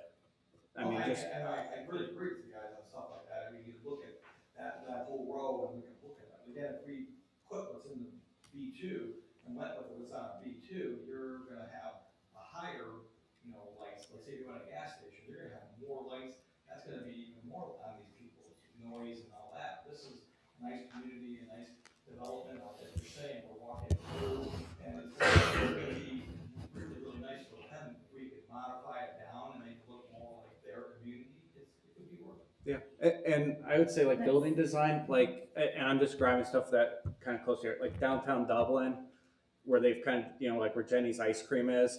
I think that design with like the 2 stories, just for me, like that would fit in a little bit more flowing in versus as the mayor was talking about, like the 3 stories just being so much taller proportionally to that, because like we said with the Beachy Farms, just having a blending in with residential and the commercial, just having something that just makes it a little bit more instead of just having the taller buildings right there. When I read the application, I noticed that you guys require a divergence from the existing codes quite often in either minimum area, side yards, rear yards. Pretty much all of those key portions, they all say they need to diverge from the standard. And I would personally, where this place is at, I would be very hard pressed to allow any sort of divergence from the standard that's built into that property. I know it's a small property, I know it's very small, but there's a reason those standards were in place, and it's really because of those residents on the other side of that property line. You know, another question I have, so we have like the reserve areas, so the north unused is not intended for immediate improvement or development, but the area is intended to be used for future mixed use in keeping with the proposed. You know, just looking at this, you know, I don't know if that property just to the immediately to the north there, you know, I read that as potentially, obviously not on this design or anything like that, but, you know, is there any thought or desire, you know, if it were possible that it would continue further north with that building along 42? If believe that if that I- became available. If, I'm just, I mean, Yes. if that, I'm just, so if that, and I'm just playing hypotheticals, just looking, if that property became available, you would look at the opportunity, I guess, to continue that. If the property was available, we would definitely want to like create a very nice flow, kind of going upwards and kind of mimicking what's already happening along 42 to kind of, you know, keep it aesthetic and keep it a very, pleasing. Yeah, I mean, I can see how that would work. But That's all one property, right? We're talking about that kind of C-shaped property, that northern piece. Yeah, I think Tyler, Mr. Harriman is talking about the area just literally to the north of. just literally to Maybe the the home, north, that's the existing home. the existing home. Got it. Yeah, we're, you know, yeah, Right. it's the Skaggs property is kind of what you're talking about. Yes.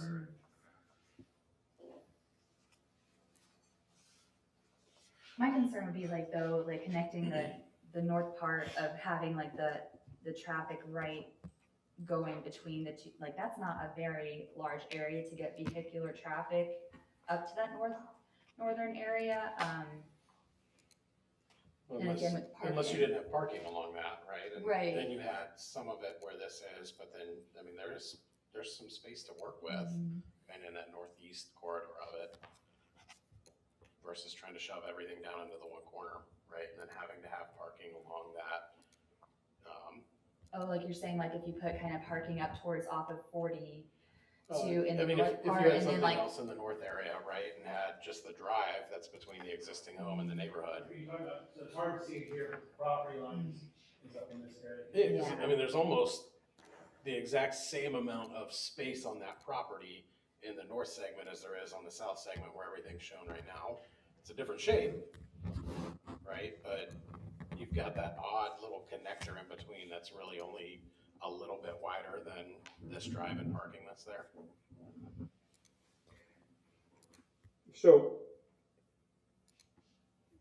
we have, other than to the very north side of the property, we are well over or well under, I mean, there's a 50-foot setback for buildings.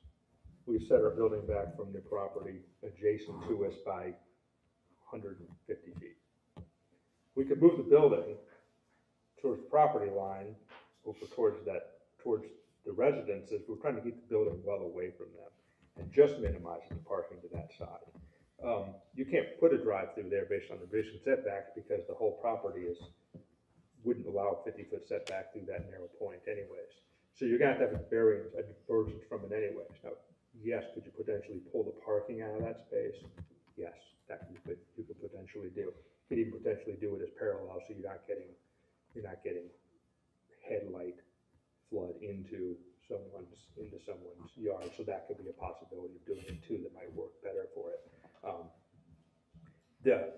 The northern piece of the property, if you take the 50-foot setback from the property line, it becomes much less. We're not utilizing that street frontage that we're utilizing here to bring those buildings up to the street and create that street frontage there. I think also might be a concern from fire and police about getting out of that property. If they get back there, there's not really a way, you can't access onto US 42, so now they don't have a good turning radius to get out of that property. So it becomes development of that northern piece becomes minimized significantly as you start to look at it and break it down. Not that it's completely undevelopable, it's just significantly minimized as you move forward. It's part of the reason we try to really concentrate it towards the Alcott US 42 site. Obviously for commercial, maintaining street frontage that they would want, and then potential to expand if should the property become available. Just real quick, kind of on the fire standpoint, do you have a single enter-exit to that lot with 30-ish, or I'm sorry, was it 20 or 20 residential, plus whatever the commercial stuff in there with the spots, I guess, from that standpoint, any concerns with that? So I mean, inside the parking lot itself, I mean, be some concern early, but the position of the buildings all the way out on 42 and along Alcott, I don't want to say alleviates a lot of those issues because our access is kind of on that front side of the building, if that makes sense. I mean, I would agree with the gentleman as far as shoving the parking up to the north part, and that would definitely be complicated for us because then we typically try to keep dead ends less than 150 feet and have some type of turnaround. So. I will note too, the building would be sprinkled, would have to be sprinkled as a multi-story building, so it provides more protection than a regular, any single family would anyway. So it has built-in protections to it because it'll have to be a sprinkled building.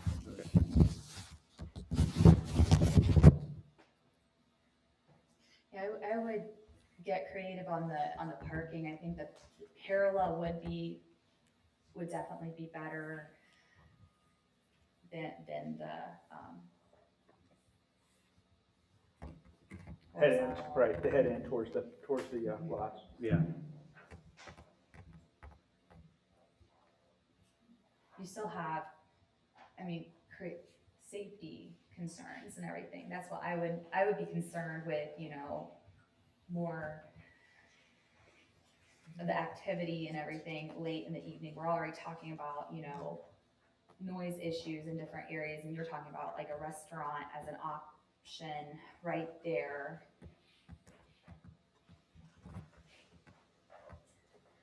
That would be a concern of mine, would be like late in the evening hours of a business and everything, because that with Operation Restoration, they're pretty much Mr. Hutchison, would you say it's a 9 to 5 business?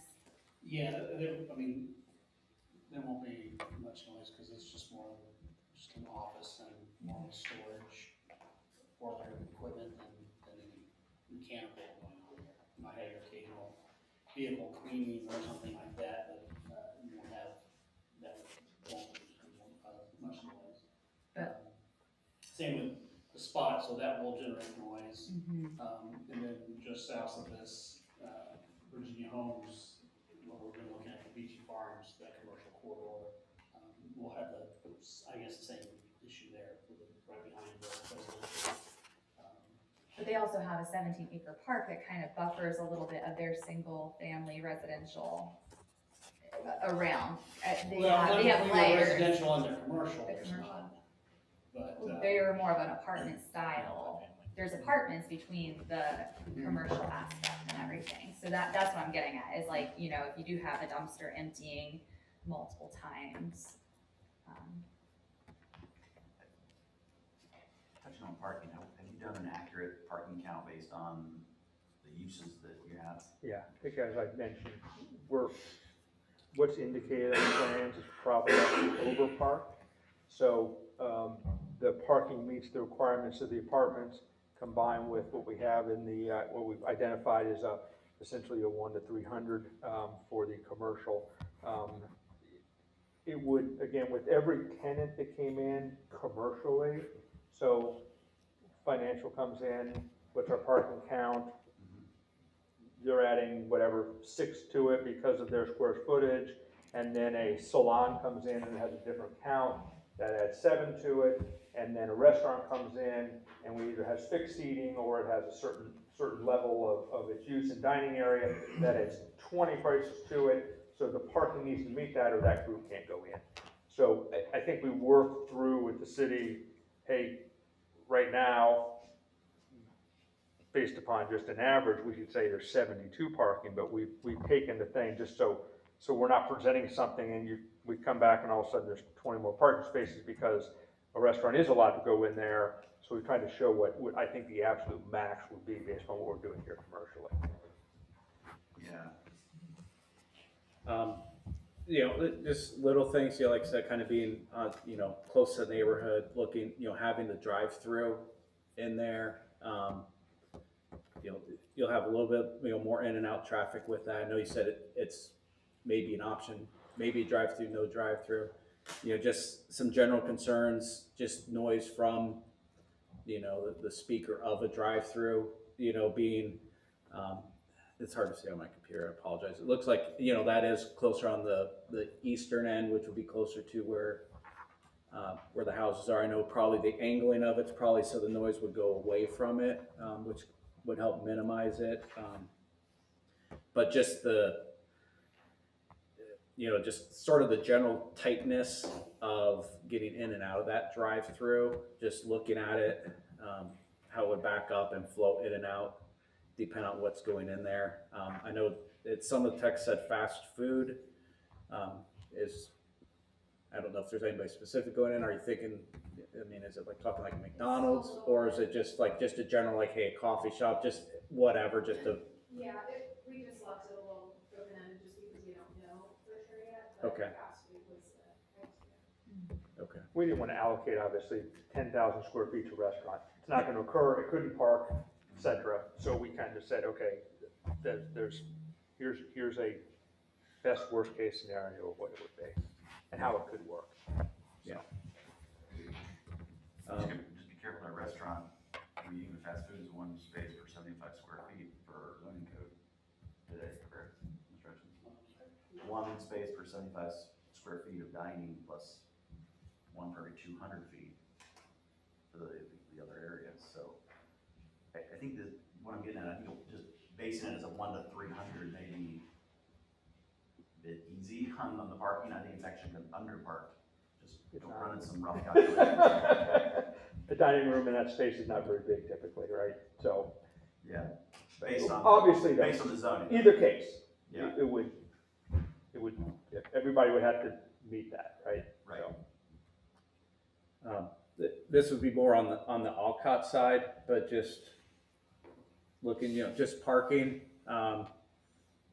you know, depending on what it be, you know, there could be potential issues of street parking on there, which I know people, you know, the road going in and out of Alcott would be a concern, or at least I know it would be a concern to the residents there that, you know, that's going to be impactful.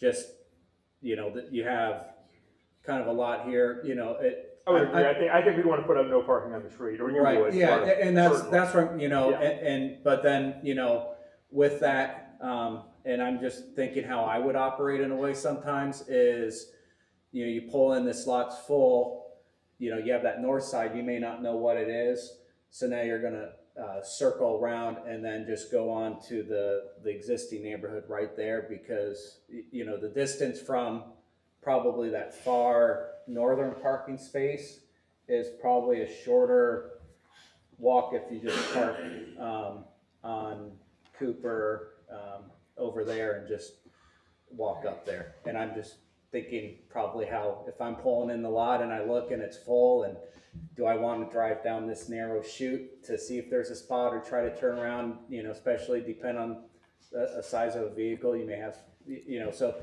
like I said, some kind of, you know, I know the parking doesn't take into account. I'm just kind of thinking, you know, what I would be doing, you know, because I know sometimes I'm just picturing going into Dublin right there where that Starbucks is, that it's pretty tight sometimes, and you know, you kind of. We need the red and green lights you have over the parking spaces. Yeah, you need something, you know, and so you're going to get kind of you know, unintended consequences, but, you know, people get creative with their parking. I wish everybody was perfect parkers and would go how stuff's designed, but I don't think that's necessarily always the case. So just, like I said, just looking at some of the designs with unintended consequences to the area. And, you know, and I also notice, you know, at least lately, and I know this is just the very perceptual, you know, some of those parking spaces are compact spaces.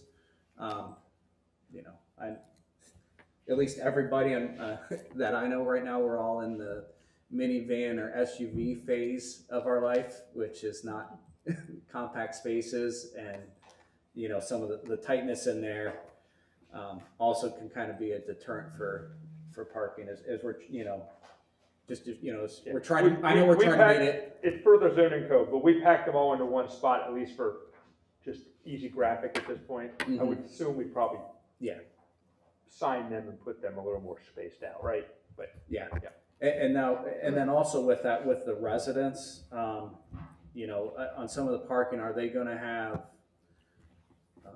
you know, assigned spots? You know, I don't know how, I never lived in one of those developments, but I know, you know, if I'm paying, rent to be in a spot, you know, I would kind of be deterred if I couldn't find a parking spot to park my car at, or, if I, you know, living here, I have to park on the far side and have to hike all the way down to get to my apartment carrying groceries. You know, you figured you know, if you're paying to be there, you'd like to have a convenient parking spot, which then again, that takes away a little bit on the retail side of everything. Well, and the green space, what's our green space capacity? I would assume probably with that north side. Well, if we're it's not well getting- under it because we have the north side of the site that's not developed at all, so, yeah. Now, is there, Yeah, there's numbers on here for it in the, civil, but it's well under it. I would, yeah, I That's- think that north right. being, now is there, and I know would there be anything to, like, I don't wanna say enhance it, but I know right now leave it kinda natural probably, but Yeah, we're listing adding it, like we're amenities. listing it as reserved space. at this point. Okay, So if there's too much amenity up there, then people are driving back there, and then you might have more parking spaces, and who knows what goes on. So right now, we're just listing as reserved space, which is this, the owner needs to maintain it, keep the grass cut, you know, maintain it essentially as is. But right now, there's currently nothing indicated for an amenity. yeah. I would like to see a park, like to be able to put some, you know, benches or something that you could, I know you said we just said like maintain, but honestly, that would be a nice, you know, if you have the commercial and everything down at the south end, but the north end, like you could, that way, like the It neighborhood. is, but the park's right up north of it, right? So that certainly could be an option. But like adding in like park features is what Right. I'm saying, Yeah, like to no, I know make what you're it. saying. Mhm. Right. You know, especially like, you know, for, you know, walking your dog or take, Right. more importantly, if Yeah. you're in an apartment with a dog, you're probably going to be in and out a couple times, you know, just making sure, you know, cause that's the other tough thing, there's not, you know, having that close by, you know.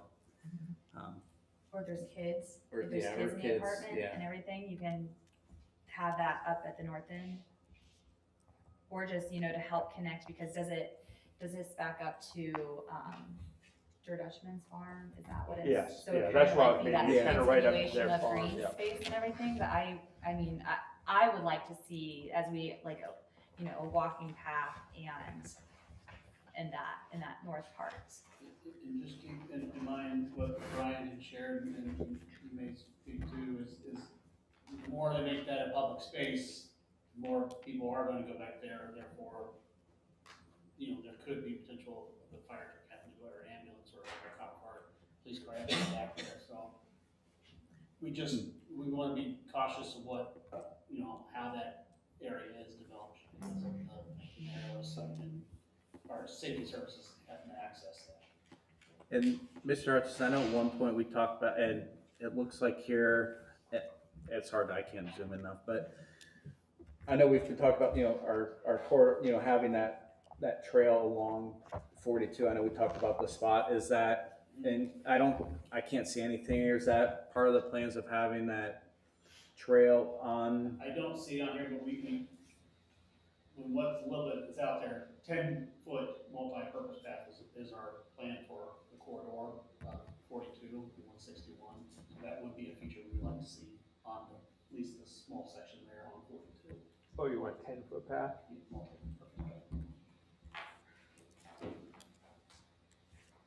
It's kind of like what you see like along also on 161, right, coming out through and everything. I know at this point it's you know, the path to nowhere with the property to the north, but you know, just at least brings it down, and then I think if stuff would go, you know. Yeah, no, it as it ties gets- it in, yeah, no, we were trying to, yeah, I guess, provide a little more space behind the building than that, but that's okay, we can work with that, no problem. And We have that setback that's been provided in US 42 probably at some point for potential added lane. So you see back to the corner of our space, we're an extra 20-foot setback from where the path would come in on the other side. So we're not able to utilize that space a little bit deeper than other properties may be able to ultimately, which is fine.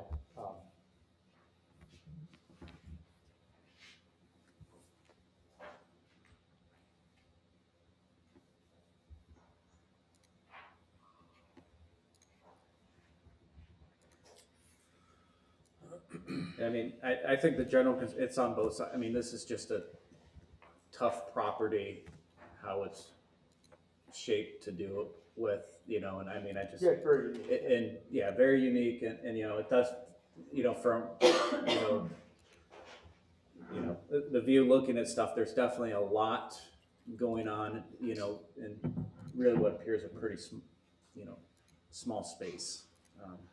And I think that's definitely my big concern with everything here. So I know this has been mentioned a couple of times, at least once in this meeting, and we've talked about this very thing in other developments or other projects.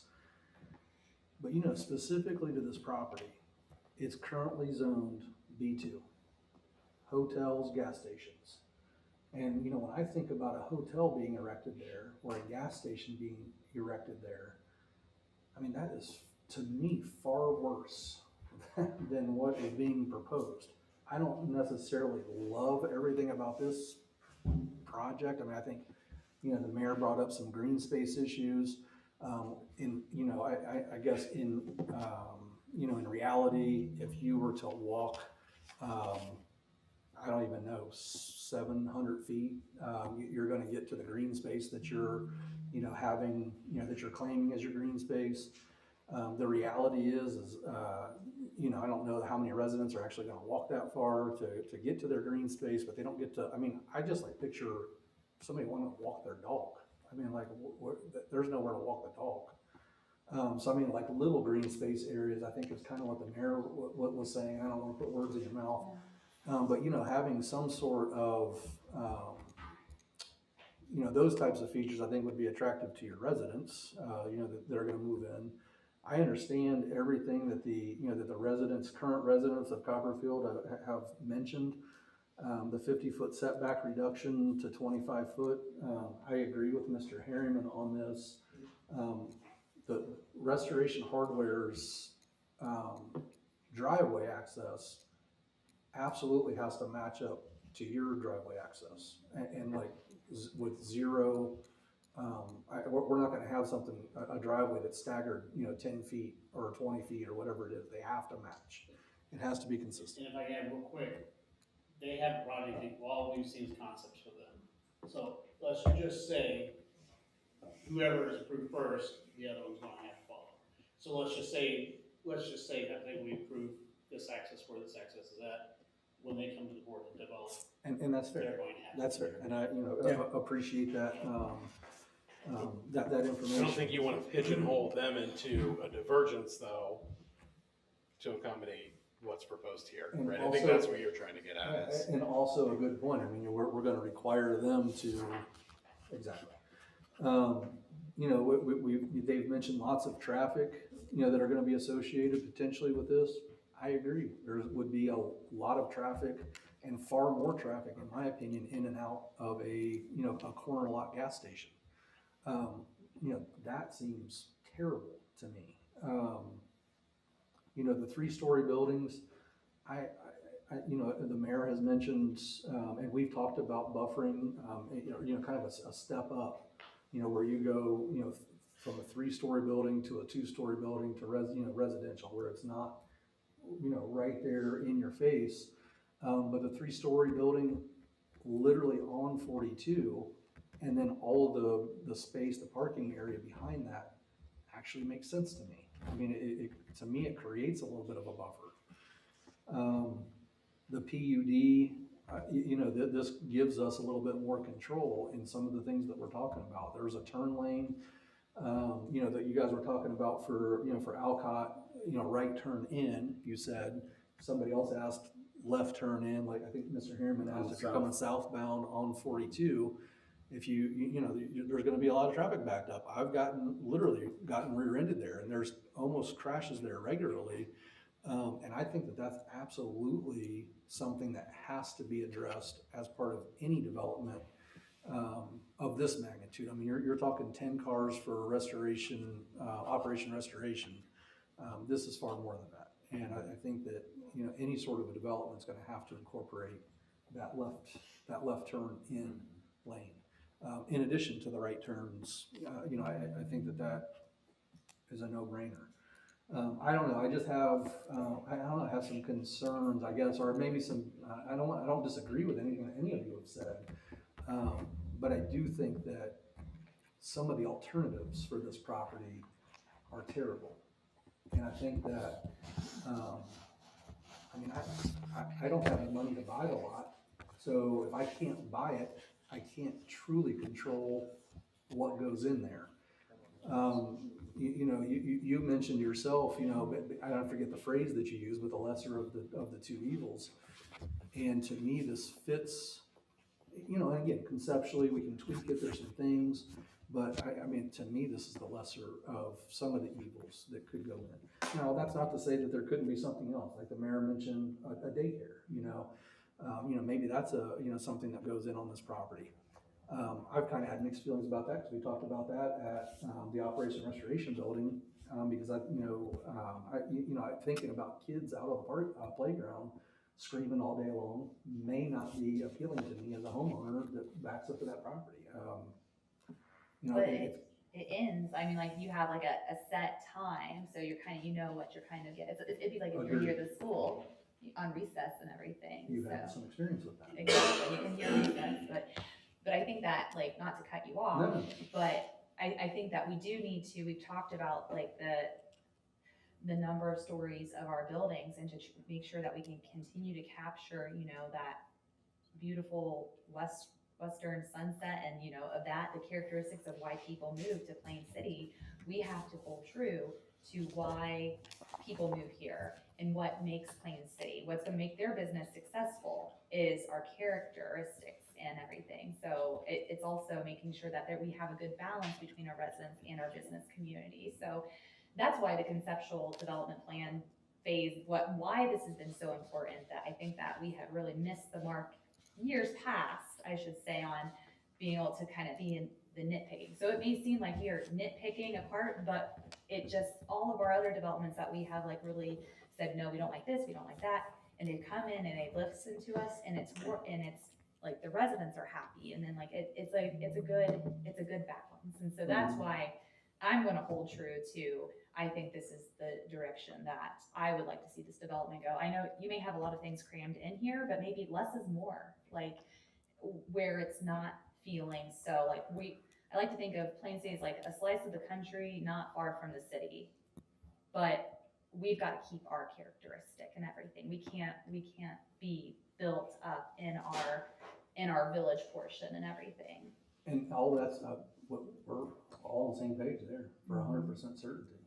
But, you know, I would also ask, like, you know, part of the conceptual plans for the Vici Farm included 3-story structures.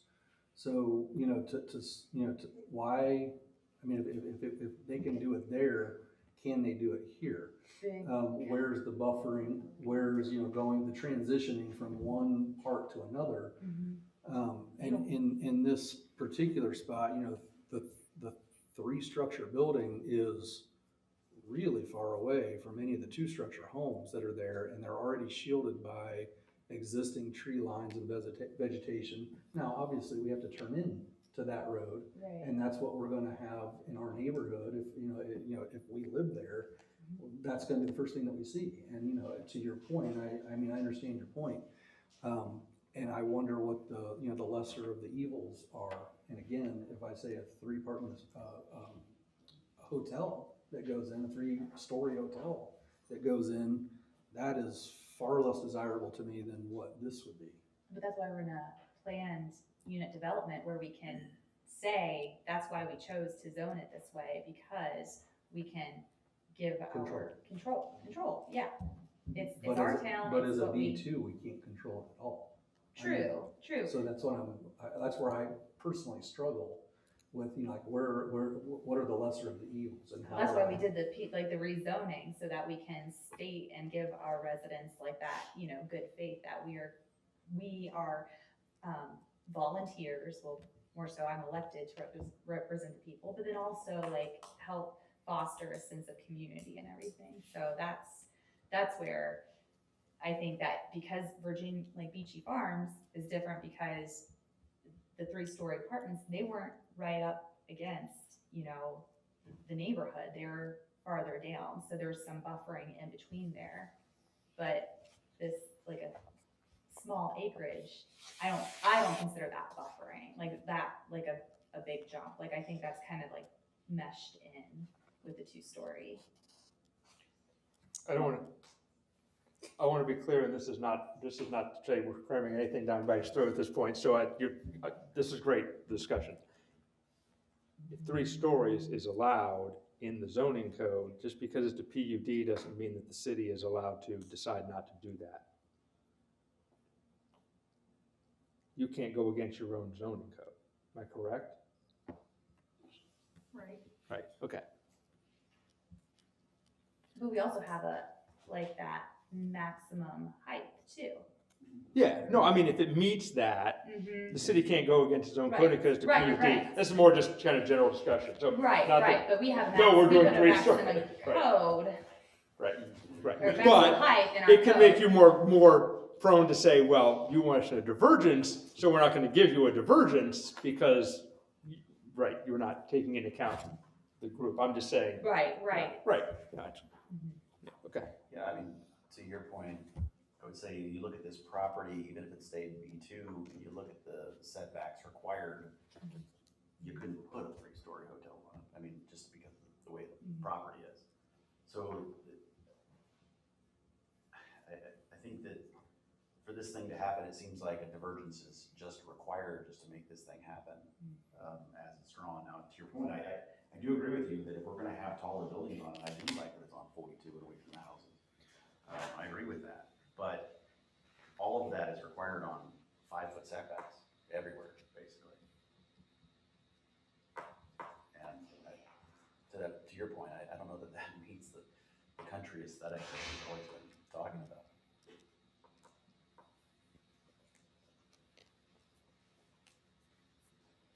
I mean, I know just building design, like going back, like the 2-story downtown Dublin, like that seems more just appealing entrance coming into the neighborhood versus, you know, I think as people are picturing just kind of the 3-story right there, you know, just being friendly. I think that just aesthetically, I just think that would, you know, be better.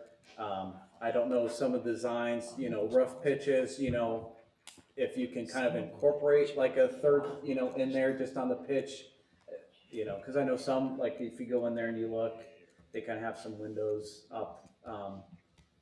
You know, I don't know how, I'm not an architect or a designer, it's just driving and looking. That's exactly what we tried to do, was provide dormers and stuff, but we understand that. So I think like in a previous meeting, I received a packet of some examples and stuff, so we actually did try to mimic it. The style is in. Yeah, we tried to mimic the exact style that was given in that packet to really stay true to the aesthetic that you guys want to maintain. I think the biggest issue is the 3-story. What I'm hearing mostly is the 3-story. That's Or definitely at least all of it maybe being 3-story.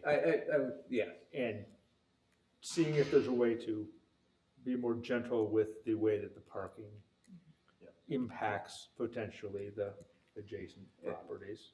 But I think I'm Right. less hung up on the 3rd-story aspect, because when you do look at what's there existing from a buffering standpoint with the trees towards the residents, like on the 2nd floor, you'll probably be able to see the top of the buildings, right? But if you're on your 1st floor, you're not gonna be able to see any of it from that perspective. And if we're going to have the 3rd story, and with Tom, it should be along 42, right? It should be along that corridor. I think for me, it's more the parking aspect of it, right? And that eastern half of what we're looking at, because you are gonna get the noise. You may, depending on the buffering, may not get the headlights in your window, but you're gonna hear car doors opening and shutting all the time. Yeah, I mean, and kind of like to the mayor's point, I mean, like if there's a lot going on in a very small parcel. I mean, if we were talking about, and I know you said if the Skaggs property became available, yeah, you'd entertain it, right? But I mean, if that was there, I think that this could look a lot less busy and a lot, there could be a lot more, to it by having less, by having more, if all that makes sense. But yeah, but obviously it's not, or maybe it is and you haven't given them the right number. I don't know, but that's not, for this. But, I don't know. Well, I mean, I would agree. I think, if you were to, take some stuff further north, on that, that would, probably alleviate some of the parking concerns and quite honestly, probably would alleviate on the buffering. If concern. we had the You know what I property mean? I further think- north, I think if that it was would- acquired at some point, we would most likely we would obviously rework that parking. Yeah. To, obviously, we're coming in the building, it's narrow, so we got the turnaround with the parallel parking to the north side, right? Yes, we would rework that parking to tie in, so it would be a little more standard and that type of thing. So, you're right, it is developed to a density that is really the only density around here to that level would be your downtown, right? Or maybe you go to downtown Dublin, right? Now, again, most of that is two-story. But that's the density of the site, and I'm not talking vertical, I'm just talking the density of fitting in the parking and fitting in the landscape features and fitting in the pathways. It's all tightly urbanized as far as density of the development. So it doesn't have as much just kind of wiggle room, right? yeah, and I mean, I think, I forget who, but somebody had already mentioned, if you're on that far north, parking spot, the furthest one away is the only vacant spot, and you're a resident of one of those apartments with an armful of groceries, you're not gonna be, you're not gonna be happy. It's not gonna be very, convenient for that residence. I mean, again, I don't know how you manage that, but if you had more parking to the, to the immediate north, it would certainly make it simpler. If I may, we might be able to incorporate like a loading spot that is used. Like temporary space, like pull up, Yeah. unload Pull up, groceries, et cetera, and then. you know, their goods and then they are. I just want to share just my personal opinion on the height wise. I think it would be different if we're talking about single-story ranch-style houses behind, but are all of them two-story? All along the back? Almost all of them. Almost, yeah. I think all of them on this parcel would be I would say two-story. personally, me, as a planner and looking at this, if they were all single-story ranches, I'd be same page. I'd say we need a transition. But if we're going from 3 down to a 2, it's not that drastic as far as when we actually look at feet. But that's just my take on it. I think the only ranch or single story is on the south side of Alcott, backing up to Operation Restoration. So I think all of those houses there are two-story behind their property. And at least for me, would be just helpful visually, because, I have the mental picture. If you have, designs, get the existing houses, and could have, just visually, could we see what it looks like? I don't want to say side by side, but, just pictorially, like how it would blend, because as the mayor said, it's trying to have something Right. that. Full section down the street, so you can see what's uniformly, happening at the end, right? So just a comparison, as you're coming into, onto Alcott, you don't want to sit there and just have, this big 3-story, boom, here's a gap, and then right into houses, just having that blend. And,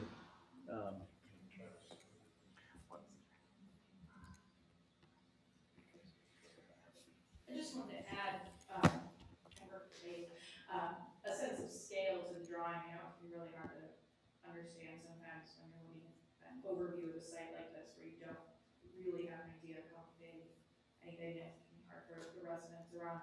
I did some quick math. I happened to take a walk after work the other day, so I have timings and I'm not fit, as you can tell. So I don't have a fast walking pace.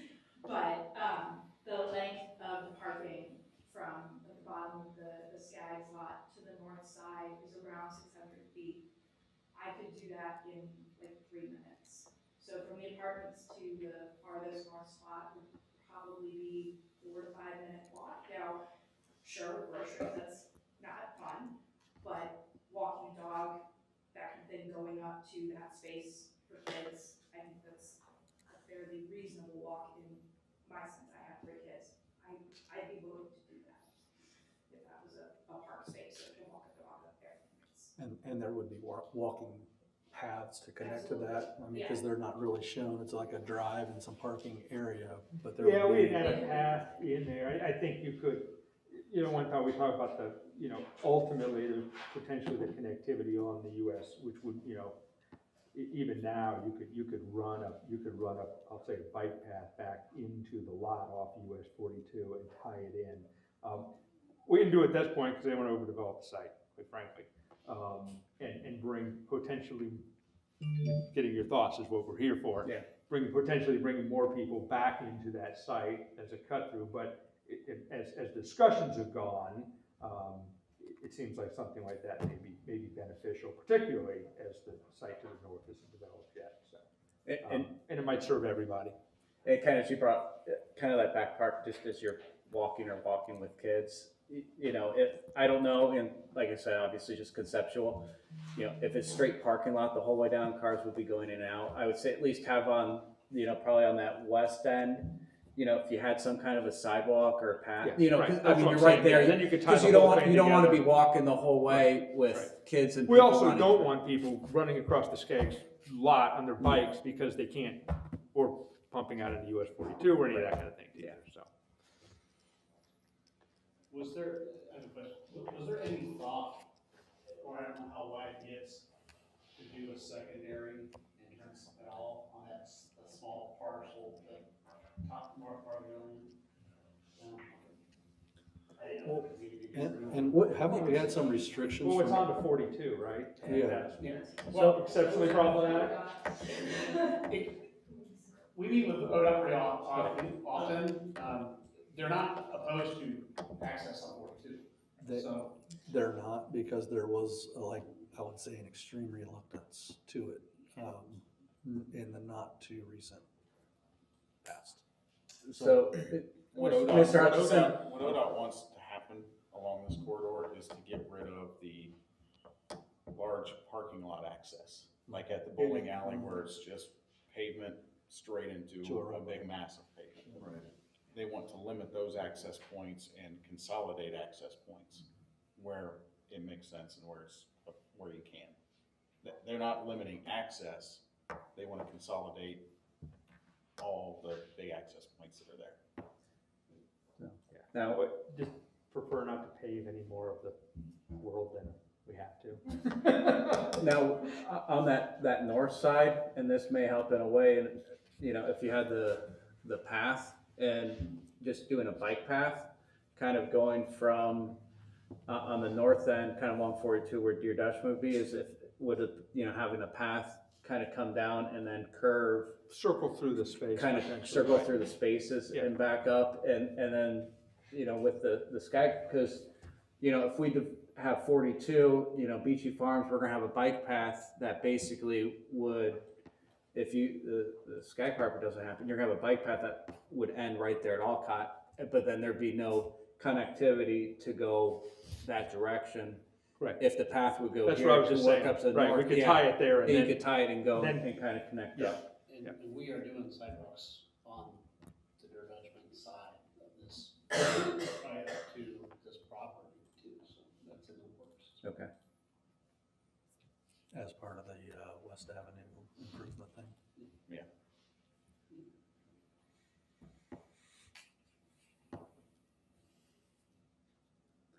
So, I mean, just from my end, just my biggest concerns are the 25-foot setback on the properties, on the east side there. And then as we've been talking about, a lot of it's just more, is the traffic or the parking issues just with that lot, and then just the potential overflow issues in the existing areas that would go along with that. You know, just as stuff goes.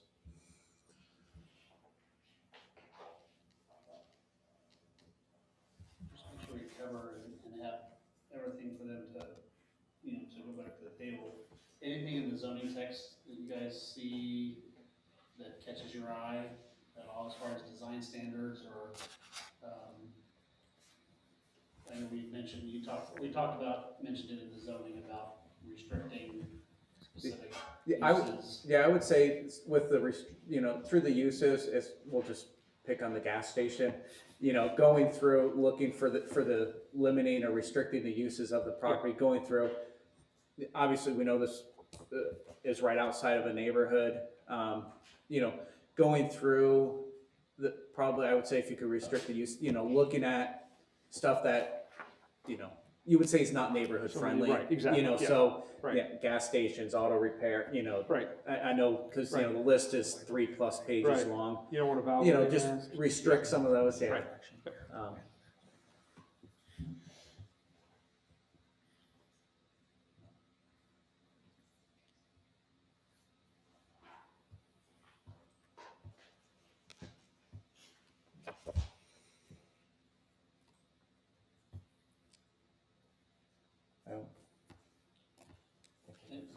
We just I think also so. opposed to, as we move forward,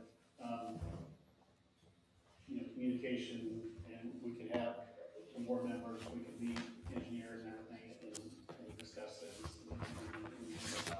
Just to keep things. Yeah, no, great discussion, I appreciate it. You guys have been very good at giving feedback both times we've been here, so that's helpful, rather than being, you know, coming back and all of a sudden someone turns you down for something you never heard about, right? So, thank you very much. No, we appreciate, you know, we appreciate coming in here, you know, trying to work with everything, and, you can see, you know, the folks who turned out, you know, this community right now is pretty, strong, and, you know, likes keeping the feel and sense of what it is, and, you know, I know we'd like to, you know, continue that as stuff is happening. We know growth is coming and it's inevitable, but, you know, we're trying to make Responsible sure everybody's development. is Right. good with it, so. Thank you. Anything else on your end? All right.